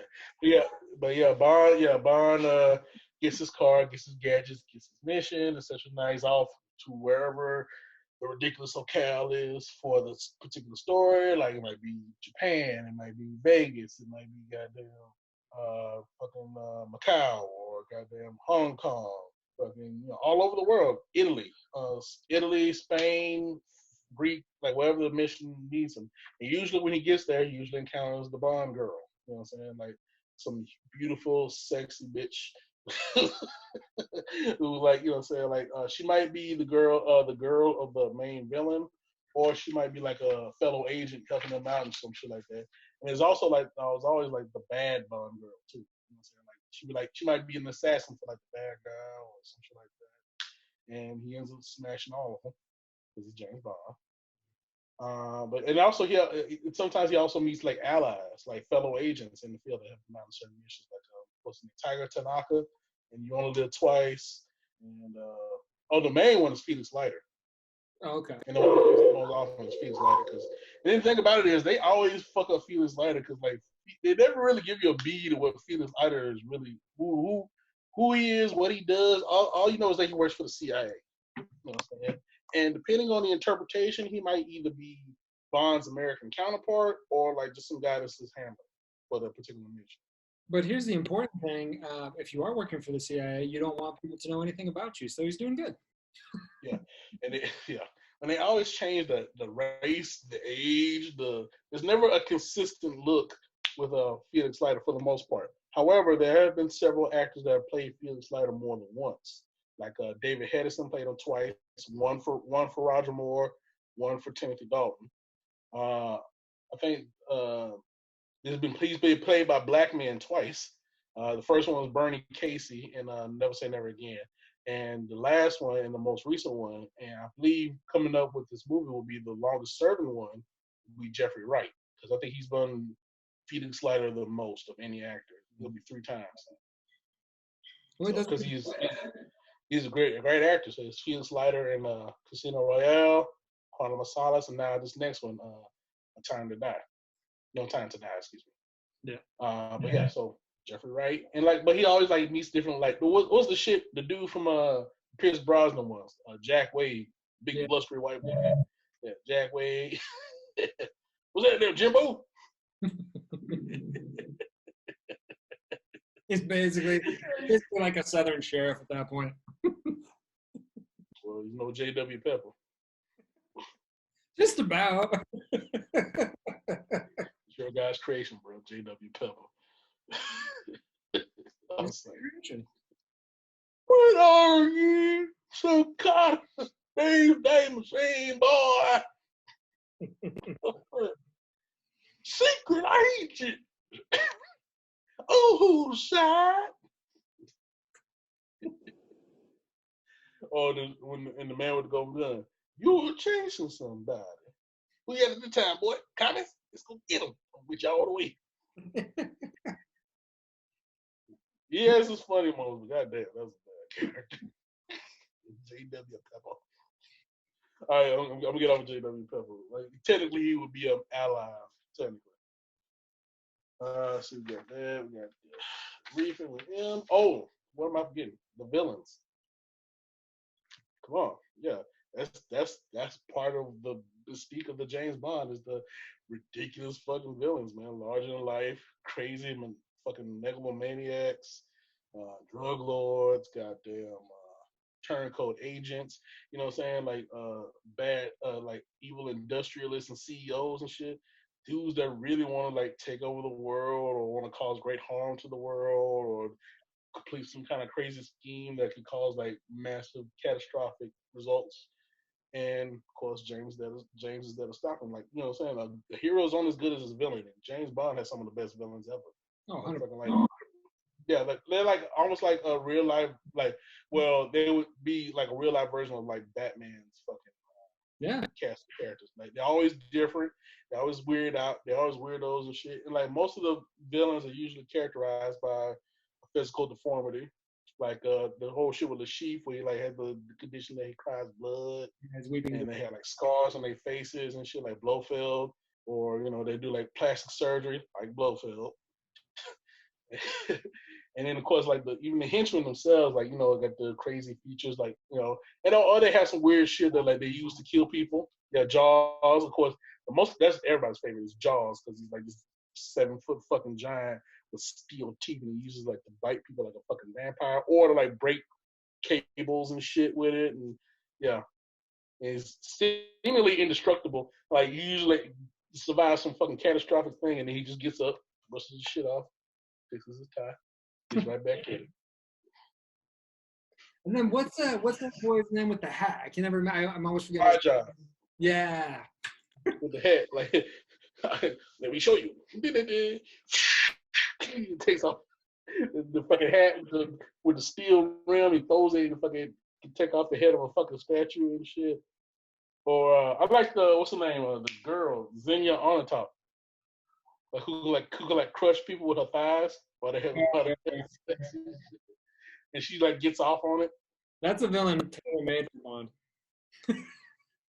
Yeah. And then she almost gets him a couple times in that shit too. But yeah, actually she's one of the she's actually one of the few Bond girls, if I remember, that the Bond does not sleep with. Lucky Lucky Bond. She probably kill her. She would actually she would kill her. But yeah, and then what's the dude from The World Is Not Enough? Renard, the dude who gets shot in the head and he can't feel pain no more. Remember that? Yeah, he's the main one of the main villains of The World Is Not Enough, along with the chick, Electra King. Okay. Like, yeah, he's her dude, and like I said, Bond apparently shot him in the head in the mission, and he can't feel pain no more. So, yeah, so there's that. But yeah, just weird deformities and shit, and they're just weird people in general. And also, since we talked about the girls always have like some kind of exotic ass name. It's like double entendre. Let's go through some of the lists. Honey Rider, Pussy Galore, Holly Goodhead, who's a favorite of mine. Mary Goodnight, also that was Plenty O'Toole, yeah. Xenia Onatop. But yeah, just those crazy names, you know what I'm saying? So like Xenia Onatop. But yeah, the villain's always great, man. And also the villains usually end up dying at the hands of Bond. And uses like either some equipment associated with the villain to kill him. Like what's the shit like the shit with Kananga. So talk about your boy again, Kananga, where fucking he uses the fucking air compressed bullet, puts it in his mouth and blows up. Or fucking what's the other shit? Fucking oh yeah, the Scaramanga Funhouse, where he has the wax statue of Bond. Oh yeah. And Bond uses the shit to actually get into the wax statue's clothes, gets in disguise, and kills him. You know what I'm saying? Or fucking Elliot Carver in Tomorrow Never Dies, where he has like the rocket that like can go up and around and all that shit, and then they use the rocket to kill him. Yeah. Yeah, they always do some. Or like Hugo Drax in Moonraker, since we talk about Moonraker. Fucking when he gets sucked out into space. That was good. That was probably the best part of that film. Yeah, when he gets sucked out into space. But yeah, they always do some kind of weird shit like that. But then the base or the headquarters or whatever of the guy usually explodes. Or there's some kind of big battle with a lot of people getting killed. You're skipping ahead though. One of the other things that's indicative of every single one of the Bond villains is they always have some visually interesting layer, right? That's one of the other. Oh yeah. Okay. The bad guy, the evil doer that we're going after, the villain. He's always got some crazy, like he's living in an old formerly volcanic mountain. Yeah, the volcano base. Got some crazy underground compound or a space station. Yeah, or like entire city under the sea. Yeah, I mean, space station. Casino Royale, when they tried to bring it back into reality a little bit, your two main bad guys that you end up dealing with not. One's got a house on like Lake Como or Lake Geneva or something right at the end, and then even with Steve, like he's got this crazy yacht where he's hosting all these crazy stuff, so he's going from port to port. Like even that's still visually stunning. It's the same thing with a Thunderball where you have the yacht and then like part of the fuselage can go and it turns to a goddamn jet boat or whatever the fuck. Exactly. Yeah, that kind of shit. That was sick. And like just Blofeld in Diamonds Are Forever where he fucking takes over pretty much a Vegas casino. Yeah. And an oil rig. So yeah. Yeah. So, but yeah, the villain always has some big layer or whatever, and it usually ends up getting destroyed, like I said. And like I said, the villain gets killed, the main girl ends up in the embrace of James Bond. Shit clears a little bit, and then MI6 starts looking for Bond. Where's Bond? Where is he? Where is he? And they find him in the embrace of the woman, the main woman, whatever. And they usually catch him in an uncompromising position.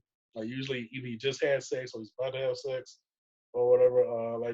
What's the shit like where he's like in the little escape tube and Spy Loves Me, and then the escape tube is floating towards M and Q and shit. My favorite one is Moonraker.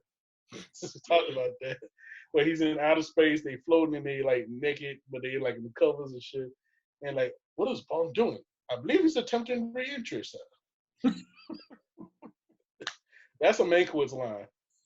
It should have been a Mankiewicz line. He didn't write it, but that should have been a Mankiewicz line. It wasn't, but it should have been. Yeah.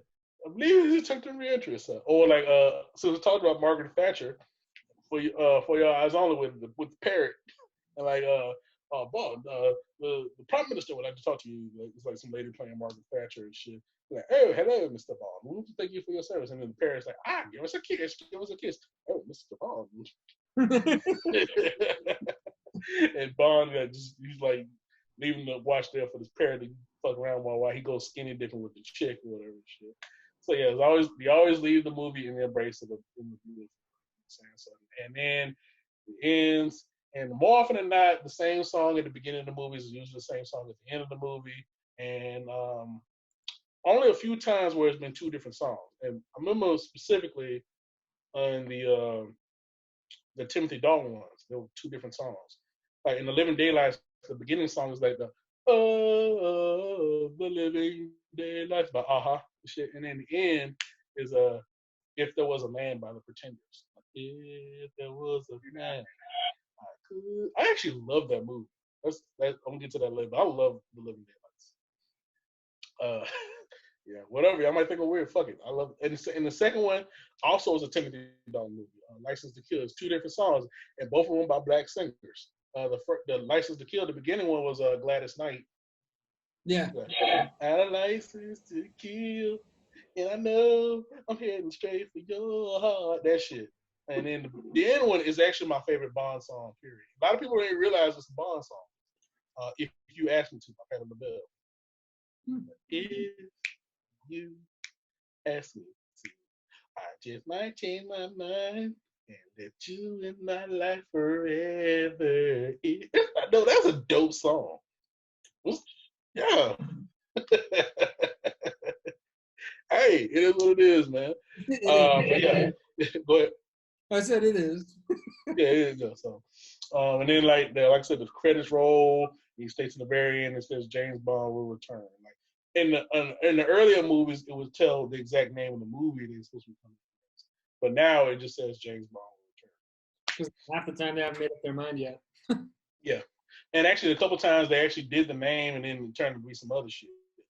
Like specifically The Spy Who Loved Me. Because at the end of it says James Bond will return and For Your Eyes Only at the end, but then the next movie they made is Moonraker. Yeah, should have made it For Your Eyes Only. No, they just had to do one movie beforehand. I don't have any information on this. This is just me guessing. But knowing what was going on in Hollywood at the time, I'm going to assume that drugs may have played a role in Moonraker. Just. Oh, no, you know the main thing that played a role in Moonraker? What? Star Wars. Maybe that too. That's exactly what it was. They saw Star Wars, they saw the science fiction dollar was booming, so they decided to capitalize on it. So I can't wait till this next Bond film is full of the MCU/animation because that's what's making money these days. It'll have like all the actors from the MCU as the villains and characters and shit. And then The Rock is going to show up partway through for a cameo. Actually, funny enough, The Rock does have a connection to the James Bond movies that a lot of people don't realize. Please elaborate.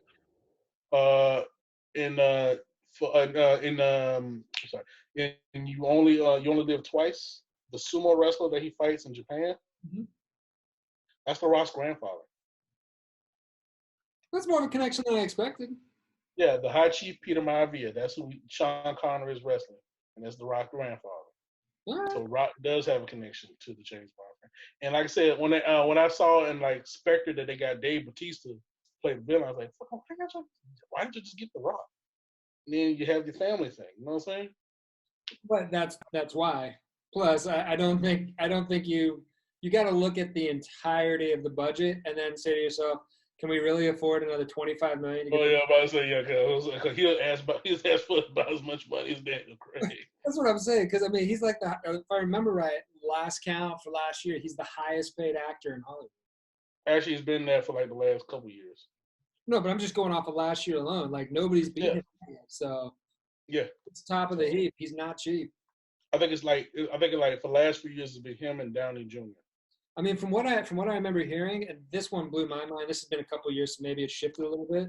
But as of about 5 years ago, you could get Pacino for about $1 million. I mean, he'd only do it if he wants it. But I mean, as far as Hollywood actors go, like that's a steal, man.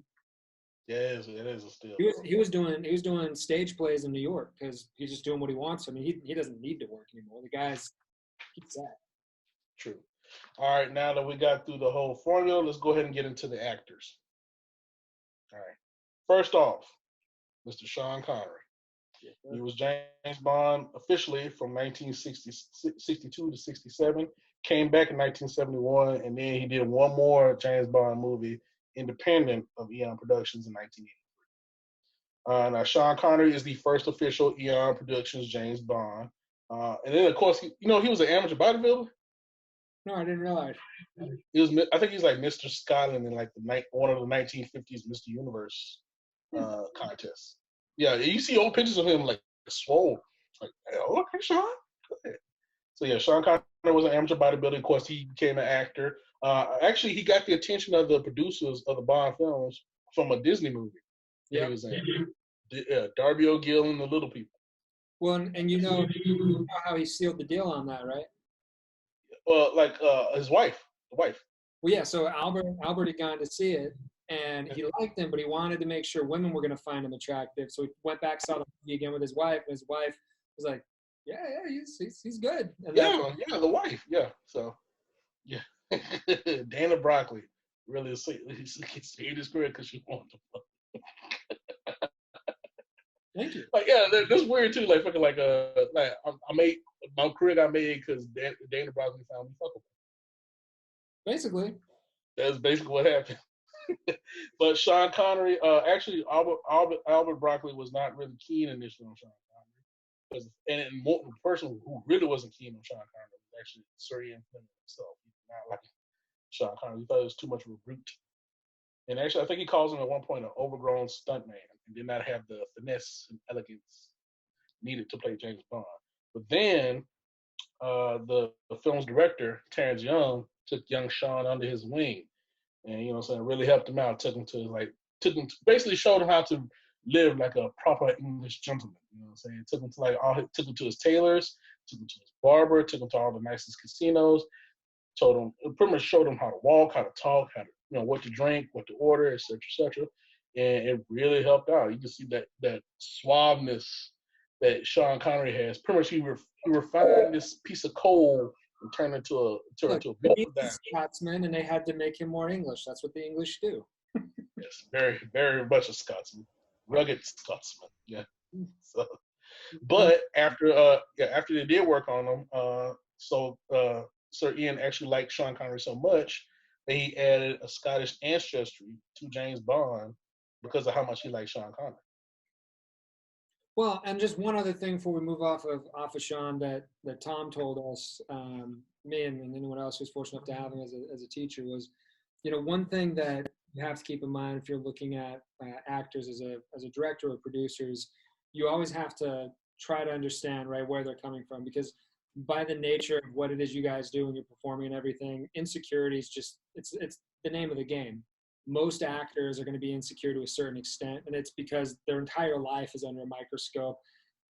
Perception is very much reality for them because honestly that's how they make a living, right? Like if you're perceived one way and you're able to maintain that perception, you can keep getting work, you can keep getting paid. If that perception's hit or takes a deduction in any way, shape, or form, you get into a position now where your very livelihood's on the line. So a lot of actors will end up rolling with an entourage, right? And sometimes that's nothing more than these are the people I trust. I grew up with them, and that's where it's at. But at any way you want to try to use to evaluate it, entourages, generally speaking, tend to denote a certain lack of self-confidence, whereas performers, and they're rare, but performers that you run into who go somewhere without an entourage, who show up and they do their work without an entourage, they're not bringing a lot of extra people around, they just show up and do the work. Tom always said those people, when you find them, they're rare, they're a jewel, hang on to them, because those people are going to be able to carry anything you put on their shoulders.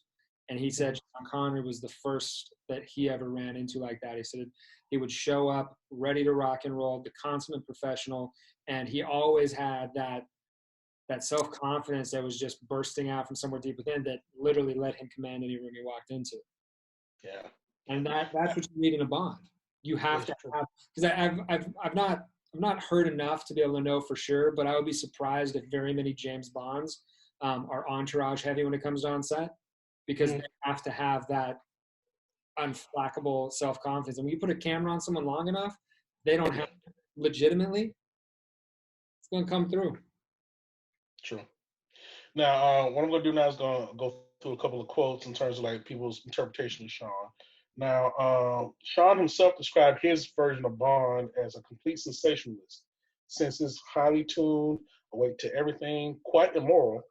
I particularly like my version of Bond because he thrives on conflict. Yeah, you can see that Sean Connery's Bond is very much the sadist because he smiles after he kills somebody. He's rough with women. What I'm saying, he's pretty much like whenever somebody like confronts him or like wants to kill him, he's ready. Like, okay, you want to do it? Let's go. Like he's very much. You can see the smile on his face. Like, you want to go? Okay, I got you. And he goes for it, man. And then of course at the end when he kills him, he always has a little quip, I guess she's much as wants to do. And he just it just goes off somewhere. Shit. Now, there's an actual an academic, teacher named James Chapman who observed that Sean Connery's Bond should be credited for establishing a new style of performance, a British stage hero in the manner of an American leading actor. Fair enough. Yeah, that's the same. Yeah. And Roger Moore himself actually commented on Sean's Bond. I'm doing Roger Moore's voice. Sean is Bond. He created Bond. He embodied Bond because of Sean. Bond is an instantly recognizable character around the world. He was rough, tough, mean, and witty. He was a bloody good 007. How's that? Pretty good. Thank you. Now, after a couple of years in the role, Sean Connery started feeling the pressure of it and actually left the role in 1967 after filming You Only Live Twice. Now, his actual quote was, do Sean Connery, it became a terrible pressure. It's like living in a fish meal. That was part of the reason why I wanted to finish being with Bond, and I want to completely be identified with it in that Sean Connery's world. And it became very wearing and boring. But yeah, it became boring to him. Yeah, so. Like there's no enough, man. It's really hard. No, I'm trying to keeping that Sean Connery going. I know, but I see because I slip into Roger when I do the Sean Connery. That's what I'm figuring. That's what I'm seeing as I'm doing it. But I'll say that as the Scotch Irishman, Scotch and Irish accents are really some sort of like I could do this. I could do this Sean Connery from Never Say Never Again very well because that accent was crazy. Like, there's some slight lesions in your upper vertebrae. There's a reason to put a shoe that he used some sort of false eye. So I got that shit going. But yeah, he quit in 1967. They made another movie with another Bond, George Lazenby. And then they actually enticed Sean back to James Bond one more time for Diamonds Are Forever, which were written by your boy. And apparently to come back for Bond, he demanded a fee of 1.25 million pounds or 27 million pounds in 2009 dollars. 12.5% of the gross profits, and as a further enticement, United Artists offered to back 2 films of his choice. So that's what he got to come back for James Bond. And also, the thing about it was, a lot of people did not like his performance. Before you go past that, though, you know what he did with his fee, though, right? Yeah, he gave it to like a school for Scottish actors or something. He has a foundation set up that's a Scottish education fund, so he put all the money in that. Yeah. So, I mean, by that point, Bond films he'd done, he didn't need the money. Exactly. So, yeah, he did that, and then I think he wanted to establish that he wanted to help finance his movies and shit. So that's another reason why he did it. Yeah. So yeah, he did that one more time. But like I said, a lot of people were not crazy about his performance in Diamonds Are Forever. They kind of feel he's like phoning it in, and also he's visibly different than his previous Bond films because he put on some weight, the hair gone gray, teeth were bad. He just came across as being really bored. Well, he was old too. I mean, he was older. He wasn't a young man anymore. I mean, that's the thing. Like people always, compared to where he started, that's the thing. Like growing up in a action movie franchise is murder on your body. It absolutely just destroys it. It beats because most of these guys, they do a good chunk of their own stunts, if not all of them, if they can help it. And so it just beats the hell. I mean, you look at Daniel Craig in Casino Royale to Spectre, like that was one of the things that's great about Skyfall when they're basically cataloging everything that's physically wrong with him. Yeah. Some of these things probably aren't that far off from, I mean, obviously he's never been shot, but like, ending up with issues with your back and your knees, cartilage breaking down, shit like that. Like, I'm sure a decade of that shit just has to wear on a body. True. Now, like I said, after he left, he was enticed back one more time to play James Bond in 1983 for an independent movie by producer Jack Schwartzman. Now, what they offered him for this shit, they offered him $3 million, and that would be $8 million in 2009 bucks. Percentage of the profits, as well as casting, director, and script approval for Never Say Never Again. Funny enough, I think she actually think he looks younger in Never Say Never Again than he does in fucking Diamonds Are Forever, which is weird to say because he's old. So what? I said, but how much time did he have off from the Bond franchise, right? I mean, he probably just relaxed. He was probably just relaxed and feeling good and taking care of himself. Yeah, like I said, he looks more virile and more like robust. He spent a decade eating right, sleeping right, golfing, and making a movie here and there. Like, it wasn't anywhere near the same pace as doing a Bond film. 'Cause that's the other thing too people miss when it comes to like the pace back then really wasn't that different from now in terms of like most movies, if they're not effective or action driven, 4 to 6 weeks. A Bond film takes a year. Between first unit and second unit. And even with these Bond flicks, even though he's not going to do all the second unit shit himself, he's going to end up in some of those shots. Yes, he is. Right? Because they're going to end up doing, because you've got to be able to do the match cuts. So even if you're going to use the soundstage thing, like it's a long process. It absorbs your entire life, and those shooting schedules are insane. I mean, we could talk about it when we do Diamonds Are Forever, but shooting in Vegas, that was a bad decision because with all the gambling and everything else, I think Connery said that he didn't sleep at all. They would shoot all night, then he'd go play golf, then he would go gamble, slot machines, whatever, until it was time to shoot. Yeah. For like 4 weeks or 5 weeks, however long they're in the desert. Like it's murder. Yeah.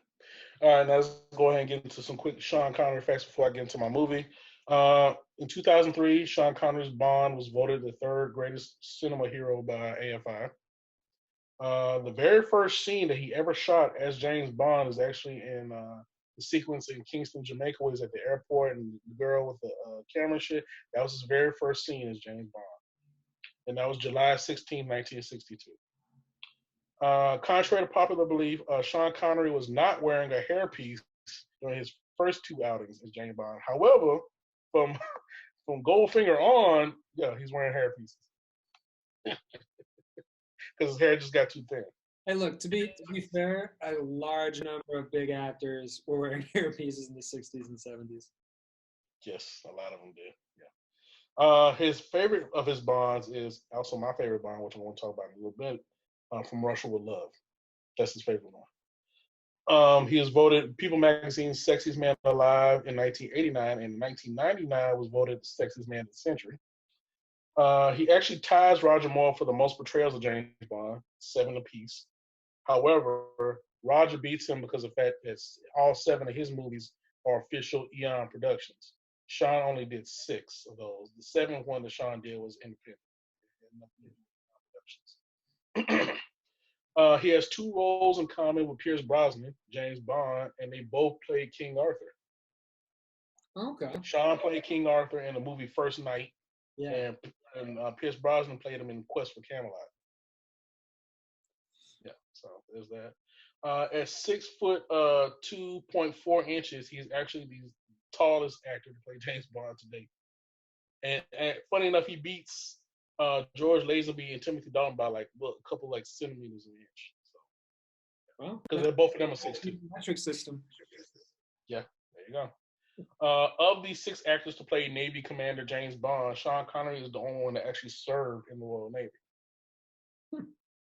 Well, there's the authenticity. And also, he's the only one of the Bond actors to have actually slept with some of the Bond girls. He actually was dating. I don't know, did Tom tell you this? That he was dating both Jill St. John and Lana Wood? Yeah. As we were alluding to earlier, right, that's where it gets a little bit interesting because John St. Wood eventually ends up hooking up with Rob. Jill St. John. Isn't that what I said? You said John St. Wood. Oh, I mean, sorry. Jill St. John actually ends up marrying Robert Wagner. Robert Wagner, who was married to Natalie Wood, who Natalie Wood, died when she was out on, who's Lana Wood's sister. And yes, they wouldn't. There's all kinds of gossip around how this whole thing happened, but they refused to do a photo together. Now, supposedly, Jill St. John didn't want to do it. Lana Wood, if I remember right, her manager or one of the other managers in there said it was actually they were trying to keep it because they didn't want to embarrass Robert Wagner because of that whole thing, because it's all post Natalie dying. But the ridiculous thing is that they were both dating. It wasn't just that he slept with them; they were dating him simultaneously. Yeah, at the same time. Yeah. Movie.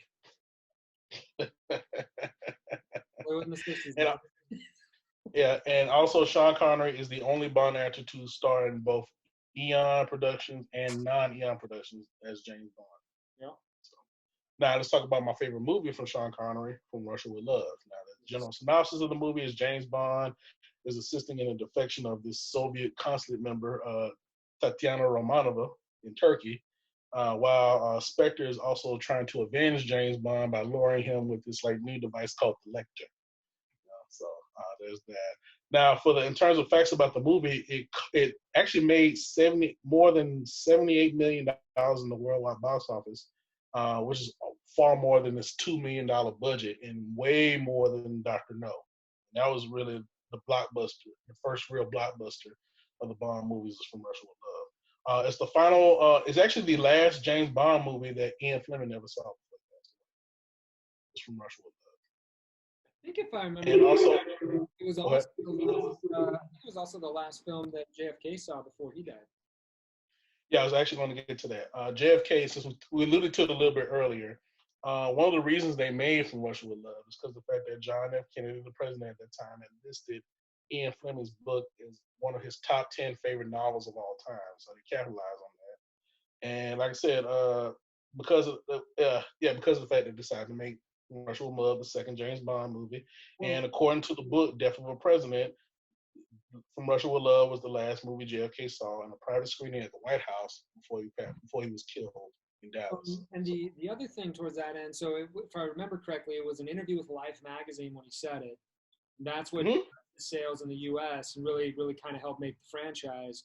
And that's why I was kind of alluding to Hats earlier. You know, people now we talk about politics or whatever, no matter who's president, half the people hate him, and it's just the way that it is, right? He was such a popular president back then. If you go back, look at any old pictures, anything, one of the things that you always see with men's fashion across the board, didn't matter, black, white, whatever, everybody wore hats, right? I mean, that was a huge industry. If you got into working in hats, that was like the quintessential male accessory until JFK was the first president who didn't wear hats. And if you look, I mean, you go back, look through any old magazines, any old news clippings, from the time JFK got in to his assassination, it's like they just disappeared overnight. Nobody wore hats. You'll see him here and there now, like, the hipsters kind of mess with the fedoras and a little bit of that kind of stuff coming back, but it's a novelty at this point. And so that guy who's so popular, he literally changed the way of the entire country, and in some respects, most of the world dressed. Literally, him coming out and saying, "This is my jam. This is what I do for fun. This is how I relax." Mm-hmm. That was basically the seal of approval James Bond needed to be good to go for at least a decade. And, after that, it's on them to deliver, and they obviously have. Yeah. The scene in the movie From Russia with Love where Bond meets Tatiana Romanova for the first time in the bedroom in the hotel suite has been used over and over again as basically an audition scene for potential James Bond actors and Bond girls. And you can see it in several different documentaries. You can see different people doing that same scene over and over again. You see Pierce Brosnan's audition online. You can see people that didn't get Bond, but they auditioned, like James Brolin. You can see his audition. You can see Sam Neill's audition. Timothy Dalton's. Who else? You see Daniel Craig's one. A couple other actors. I think Clive Owen did one. Yeah, you can see they used that one scene as an audition. I think in terms of the girls, you see Eva Green did one. Yeah. They use that scene. That's the audition scene to see how well you're doing now. And also, this movie actually can introduce several conventions that are essential to the Bond formula. The pre-title sequence, the Blofeld character, the secret weapon gadget for Bond. This is the first movie that actually had the gadgets. And the first gadget was basically an attaché case with a bunch of shit in it. A helicopter sequence where Bond is being chased by somebody in the helicopter. The post pretty much action scene right after the main climax, and then the movie ending with the song, with the theme song and the lyrics and shit like that. And also, this is the first movie that has the James Bond will return credit at the very end. So they started a lot of shit with this movie. Yeah. Cool. Now, what about your favorite, Sean? My favorite's Diamonds Are Forever. Part of that's probably due to a lot of the background stories and things that I was able to hear about. Probably the single most interesting thing I find from a filmmaker standpoint. So Tom was telling us about an early on draft that he wrote. There's a scene with Sean Connery towards the beginning. He's in the office with the guys, and they're all drinking, and they're drinking toasting with sherry, if I remember correctly. And he refers to it as a 51. And one of the other, and move on. Well, when they were sitting down doing notes, somebody in the room said there is no year for a sherry. A sherry's all based on this original vintage. That's the way they work it with this specific kind of wine. So he went back and retooled it. So there's this great exchange where Bond in the actual film says, 51, I believe. And one of the other guys says, Bond, it's a sherry. They don't have years. And then he replies, it was 51, the original vintage on which it's based, I believe. And then somebody else jumps in and is like, oh yes, I believe you're right. It was him that asked it. Sure, it has no year. Yeah. I'm referring to the original vintage. Yeah. Yeah, that whole exchange. Tom said of all the stuff that he's written, because he's obviously involved in a bunch of Bond films, that whole thing. He said that's the one thing from any fan cons, anything he went to, he always heard from the fanboys was that it's the most James Bond thing ever because it's slightly sarcastic, and at the end of the day, he's on top, but it's not too much. It's just so finely tuned. And he always pointed out, he's like, I screwed that up horribly the first time out, but because I was working with some people, we were putting it together, it ended up being one of the things that I still get credit for that everybody loves. And he said, I retooled it working off of notes. So for me, that's one of my favorite parts of it. One of the favorite things about the way that whole thing developed. Another thing that's just absolutely killer about this film for me is Jimmy Dean.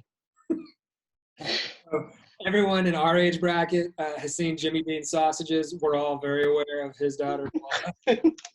Oh God! But yeah, the main thing is Jimmy Dean's sausage. Yeah, and he's playing. It's White? Is it White or Whiteman? I can't remember the character. Willard White.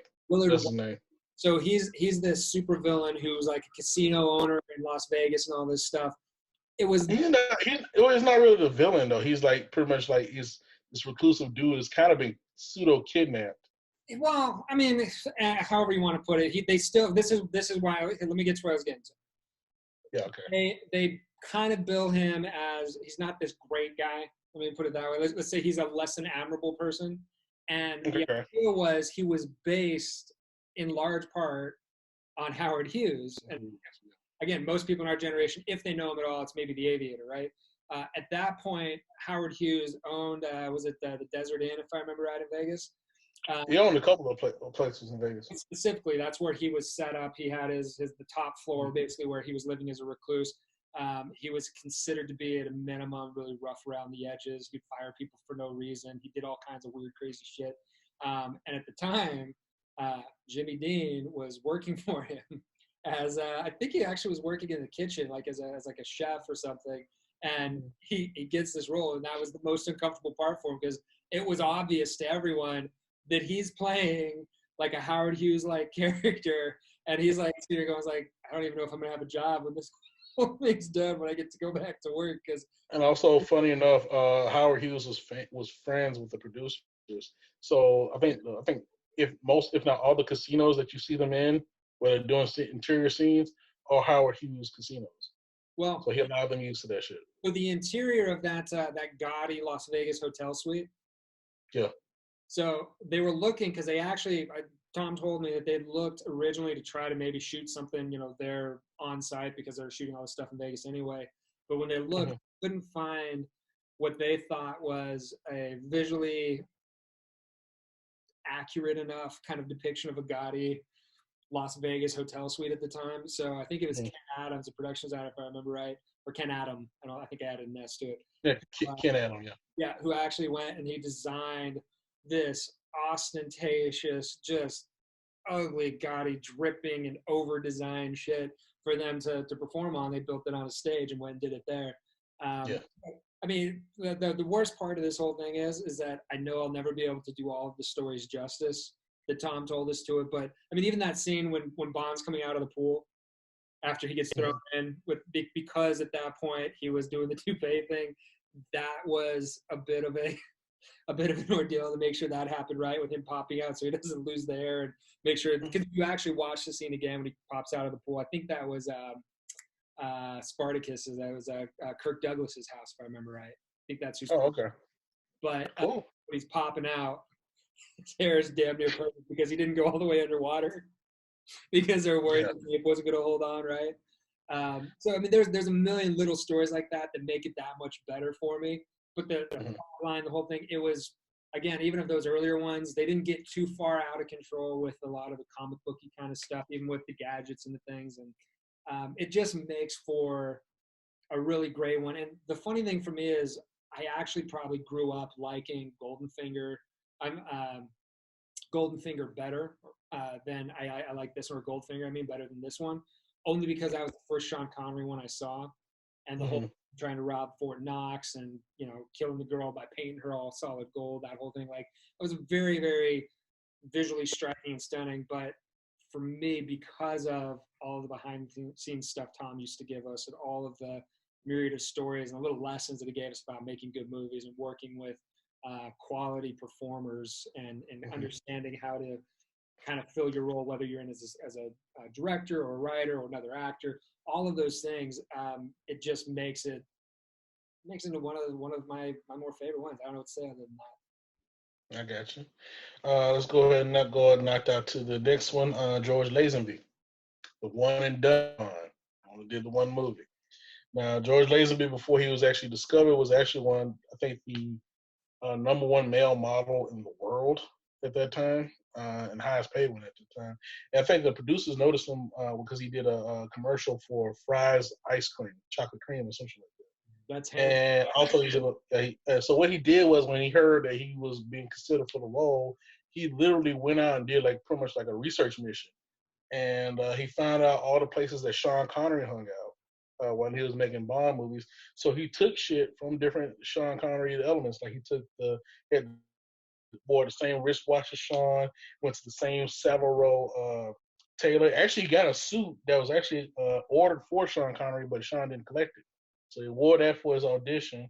And he also went to Sean Connery's barber. So he did everything he could to look like Sean Connery. And then when he went in for his screen test, the thing that really got him the role was he actually didn't punch a pro wrestler in the face for real, and broke his nose. And Albert Rockwell was like, "Oh, you're a guy." So he got the role because he broke a wrestler's nose. And yeah, he was actually the youngest actor to ever play Bond. He was 29 when he was cast, and he was 30 when the movie premiered. And also, a lot of people were kind of iffy against him because of the fact he's the first Bond after Sean Connery. So initially, they don't compare him to Sean. A lot of people felt he was humorless, stiff, annoying, and smug. Some of the reviews. And but the director Peter Hunt said, if he got a little more time, he could have been a very great Bond, very good. And of course, poor Joe. But I said commerce is going to come into play. I mean, if you're not making the money with it, you ain't going to get a second shot. True.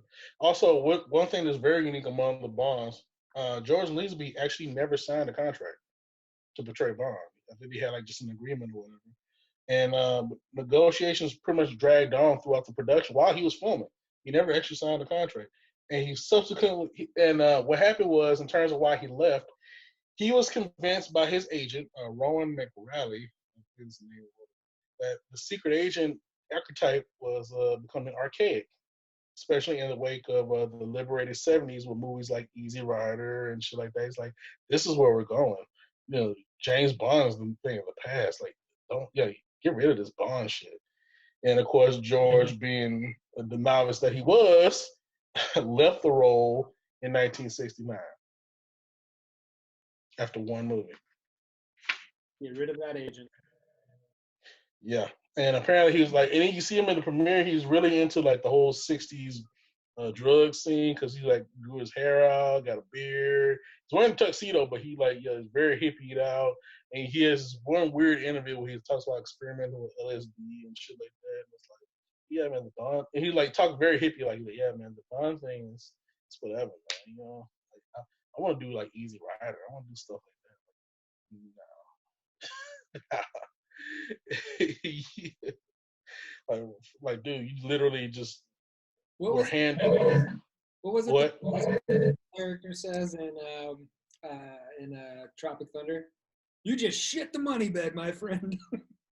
Literally did, dude. Like you really just let go of the biggest goose, the biggest golden goose, literally in the world. You were handed the role of a lifetime, But and you were talked out of it. from a fan perspective, it was great because he really was. He was too stiff. I mean, like I've talked about before, Roger Moore's not my favorite, but I like Roger Moore. I get it.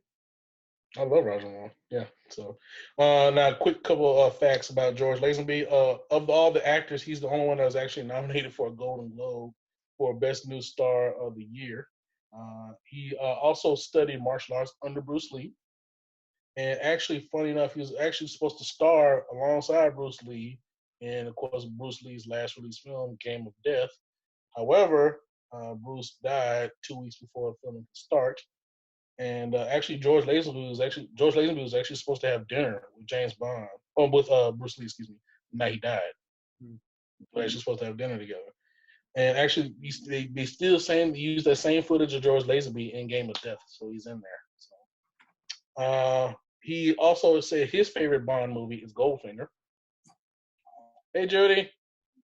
Sorry. Hi, guys. Hey, yeah. Hey, dog. I'm sorry I'm keeping your man so late. We're having a good conversation. Oh, no worries. I was talking to dogs. Okay, cool. All All right, well, we will. All right, that was Mrs. AJ for you folks who don't know. All right. Also, also, he has the unique distinction of having been both the Marlboro Man and James Bond. So they know he's the Marlboro Man. Actually, he admits to not seeing any of the other James Bond films other than his own. Sounds like a bitter pill to swallow. He also, funny enough, since we're talking about that, he also dated Jill St. John and Barbara Streisand, which is funny enough because Barbara Streisand is married to James Brolin, who also auditioned for James Bond. So, yeah. And also, despite the fact he only did the one movie, due through various other things that he's done, particularly real estate, he is estimated to be the wealthiest of any actor who has ever played James Bond. Well, it's got to be everything else he did. That money. It's everything else he's done. I think mostly he's done like real estate shit. Yeah. Well, it's a good way to make some money.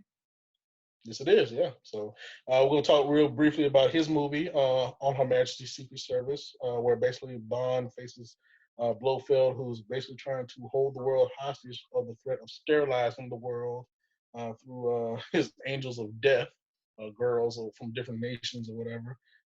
And also, he falls in love and marries Contessa Teresa de Vincenzo, played by Diana Rigg from The Avengers. Now, a couple facts about the movie. The theme of the movie, the theme song of the movie, "We Have All the Time in the World" by Louis Armstrong, is the last song that Louis Armstrong recorded before he died. Satchmo, baby.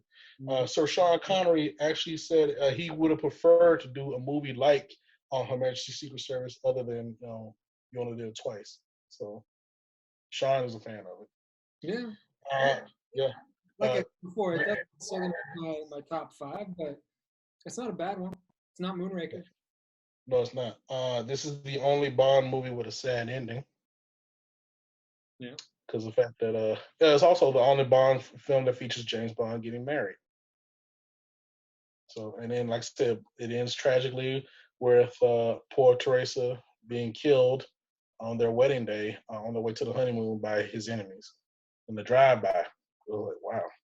So yeah, and also this is Christopher Nolan's favorite Bond movie, and also references a lot of references of it can be found in Inception.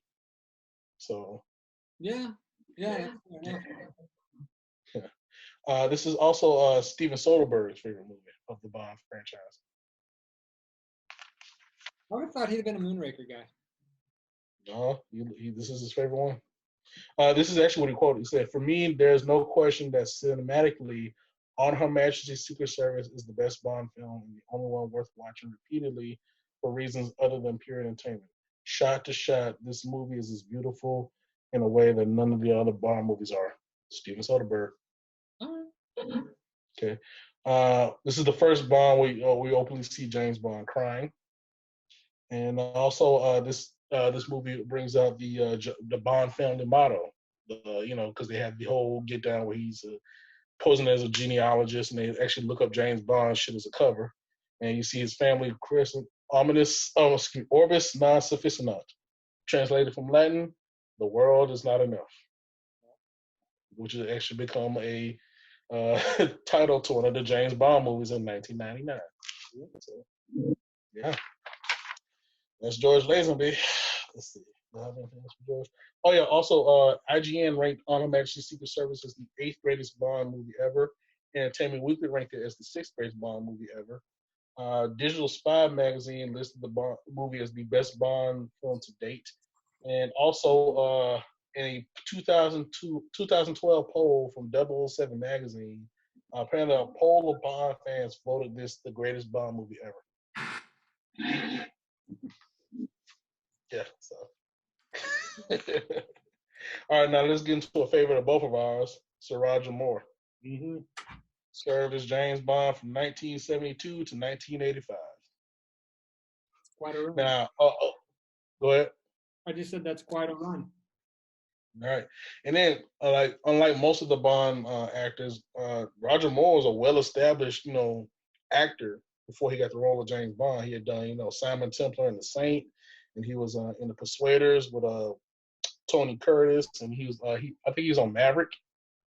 For a little bit, yeah, he was on Maverick, and yeah, he was a well-established actor when they actually cast him for Live and Let Die, and basically what the difference between actually I have a quote here from Tom Mankiewicz. I wonder who that is.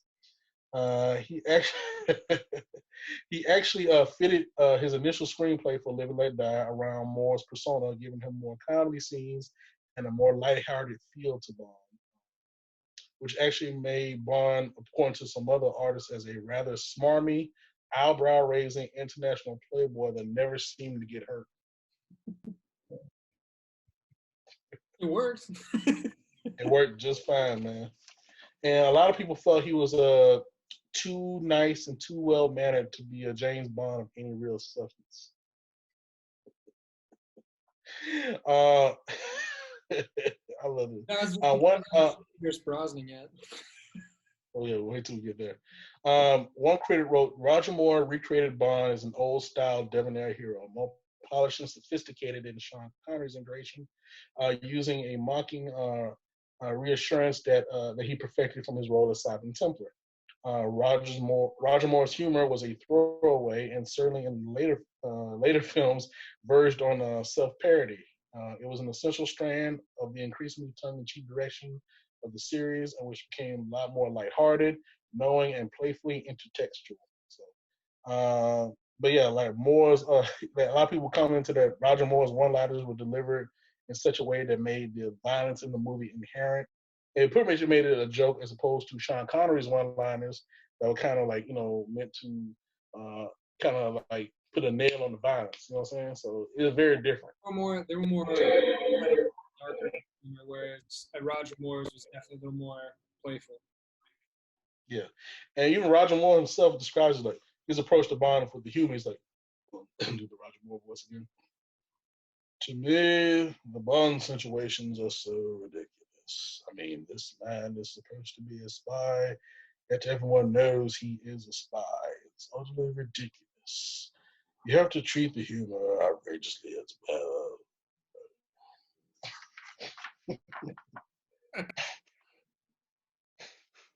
I like doing Roger Moore, dude. We gotta figure out. I think we should figure out a segment for Roger Moore because I really like doing Roger Moore.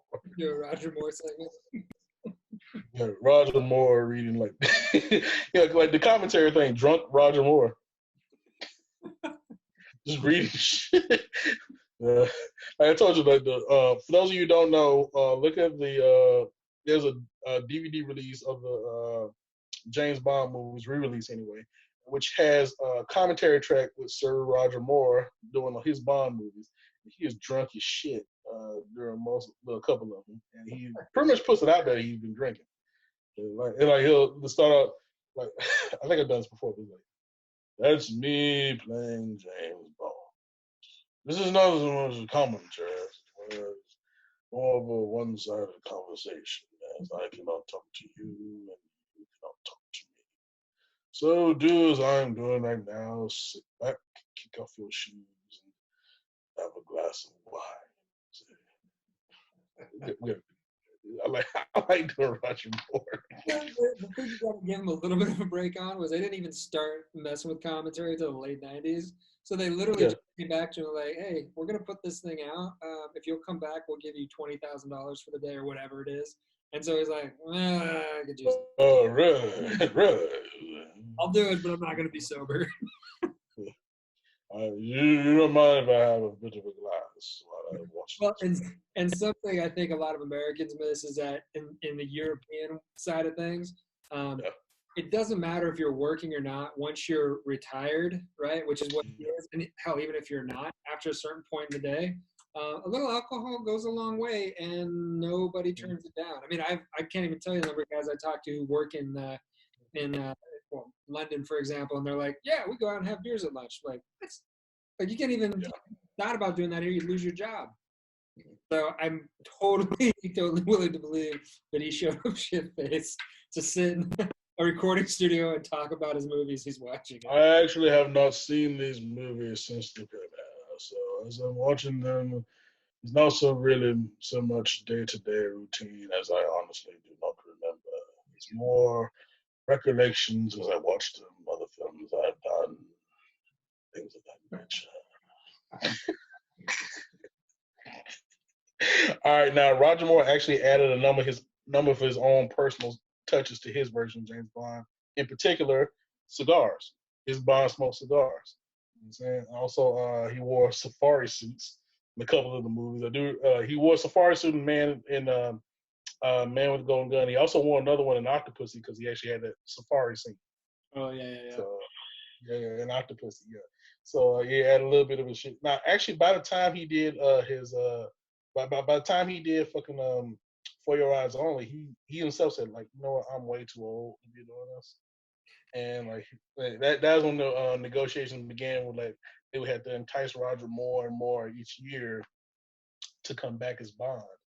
And then finally it got to the point in 1985 for his last movie where it's like, you know what, you can't do this anymore. He actually said he was embarrassed because of that his co-star was Tanya Roberts, who was 30 at the time, and he's 57. I was like, no. Actually, one writer says Roger Moore isn't just long in the tooth; he has tusks. It looks like an odd job. He looks like he's given like an odd job, like this pink-eyed blankness of a zombie. He's not believable anymore in the action scenes, and even more less so in the romantic scenes. And even Roger himself wrote, I was only 400 years too old for the part. So with his last movie, A View to a Kill in 1985, Roger Moore retired as James Bond. Now, a few Roger Moore facts. Like I said, he was the oldest actor to ever, of all the Bonds, to play James Bond. He was 45 when he got cast. He was 57 when he retired. So, oldest one. And again, like I said, go ahead. What do you say? No, I just was agreeing with this one. Yeah. Yeah. He again, like I mentioned earlier, he is starring the most official Eon films of any James Bond, 7 in total. He's the first of the Bond actors whose movies of all together gained over $1 billion at the box office. His contract typically provided him an unlimited amount of Monte Cristo cigars during filming. Apparently, the bill of this usually ran into the house. So what? I said, and since he's English, they're Cubans. Exactly.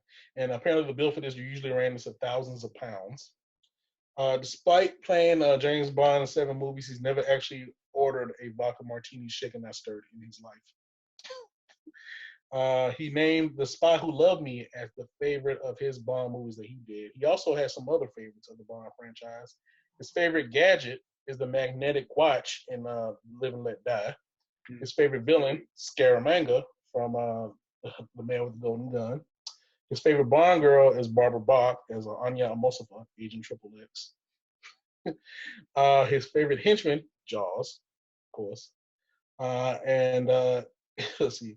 And also, he has he's basically said that A View to a Kill is his least favorite of all the Bond movies. Yeah. And then apparently, ironically, for an actor who plays a gun-wielding fucking secret agent, apparently he has what they call hoplophobia, fear of firearms. There's something. Yeah. Also, this is one I found very interesting. He's actually the only actor to have ever played James Bond and Sherlock Holmes. Because I actually looked it up too. He did a TV movie in the '80s called James Bond in New York. Yeah, and him, James Bond, coming to New York to hunt down Moriarty and shit. And yeah, pretty cool. And also, and this is more tragic, he is the first and only official Bond actor to date to have passed away. He died on May 23rd, 2017 from cancer. Yeah. So rest in peace, Sir Roger Moore. Yeah. Now to go into his Bond films, my personal pick for him, his Bond film, The Spy Who Loved Me. So that's my favorite. That is my favorite is For Your Eyes Only, but I feel his best one is The Spy Who Loved Me. Now, the storyline of that one is, of course, a reclusive multi-millionaire named Carl Stromberg is planning to destroy the world and create a new civilization under the sea. James Bond has to team up with a Russian agent, and most of them to stop the plans, also while being hunted by Stromberg's henchman, Jaws. So hold on, I got a pitch for you. So it's like Moonraker, but underwater. Actually, I was thinking something better. How about The Spy Who Loved Me in space? So fucking stupid. Actually, I remember there was some movie that actually pointed it out. Like freaking I forgot the name of the movie, but there's like some nerdy kid who actually points this out to a girl. He has her in a room. He says that yeah, it's the same shit. Like the feelings plans in both The Spy Who Loved Me and Moonraker are essentially the same. It's just the locale is different. Destroying society to start a new civilization. One wanted to do it in space, the other one wanted to do it underwater. Same shit though. That's why you like Moonraker. And also, both movies, they have him teaming up with a female secret agent. One is Russian, the other one's American. And I'll be honest with you, the Russian one is a much better actress. And also, at the same time, still being hunted down by Jaws in both movies. Yeah. So, now also of the facts about the movie, the Times actually placed Jaws and Stromberg as the 6th and 7th greatest Bond villains ever in a series in 2008, and they also named the Lotus that he drives in the movie the second best Bond car ever after the Aston Martin. The score of the movie done by Marvin Hamlish, who also did The Sting, the Paul Newman movie, The Sting. He was nominated for Best Song, Best Original Score. He was nominated for the Golden Globe for Best Score and Best Song and shit. And they was also nominated, Carla Simon was also nominated for the song Nobody Does It Better. This is the first Bond movie to make significant references to Bond's past, particularly his recruitment to the British Secret Service from the Royal Navy, his many lady friends, and alluding to his marriage to Tracy in On Our Marriage to Secret Service. It's the first time they actually did it outside of On Our Marriage to Secret Service. So, and I like the scene too because it's Annie Mosova who puts that shit out on him. He's like they're at the bar, they're having a drink or whatever, and she knows everything about him. Just like she knows what kind of drink he likes. She starts going over shit. Commander James Bond, recruited to the British Secret Service from the Royal Navy. Many lady friends, but married only once. Wife killed, and he stops and oh, okay, you prove your point. She's like, you're sensitive, Mr. Bond. He's like, about certain things, yes. So, Yeah. I understand. And but also let's see, That's arguably the franchise. say that again. So that's arguably his most human moment in the entire Bond franchise. No, actually, I think his most human moment is like the same movie. About an hour later, when they're in the house, or they're in the place or whatever, and she finds out that he's the one that killed her dude. That scene. Well, like she's like, he's talking about like, oh, like he's like lighting a cigarette for her, and the lighter. She's like, where'd you get the lighter? Well, I got it from like Hamburg, or what the fuck. He's like, you're in Hamburg? Like, yeah. Well, when was this? Just a couple weeks ago. And then she pulls out a picture of an old dude. She's like, you know this man? He's like, no. Like, who is he? The man I loved. Did you kill him? And of course, you see at the beginning of the movie, he kills a guy on skis. He doesn't see the face, but he does kill somebody. And he's like, and then he says it like, somebody coming at you 60 miles an hour trying to put a bullet in your back, you know, it's have time to see a face.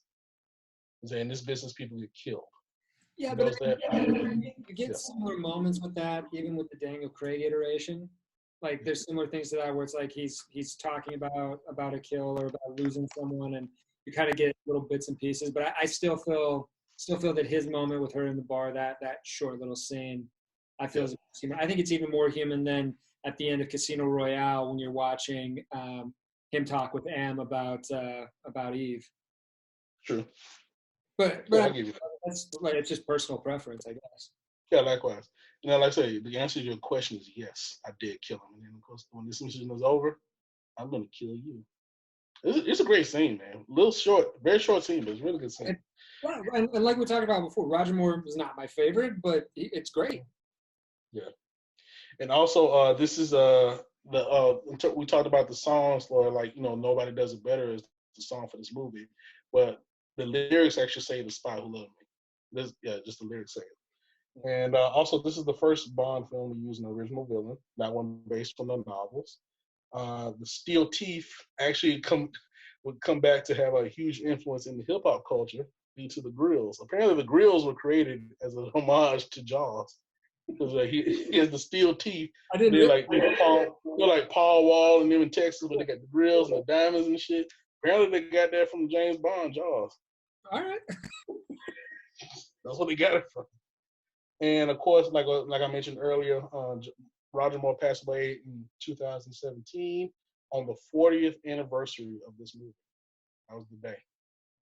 It's crazy, isn't it? Yeah. All right, so let's get into my favorite.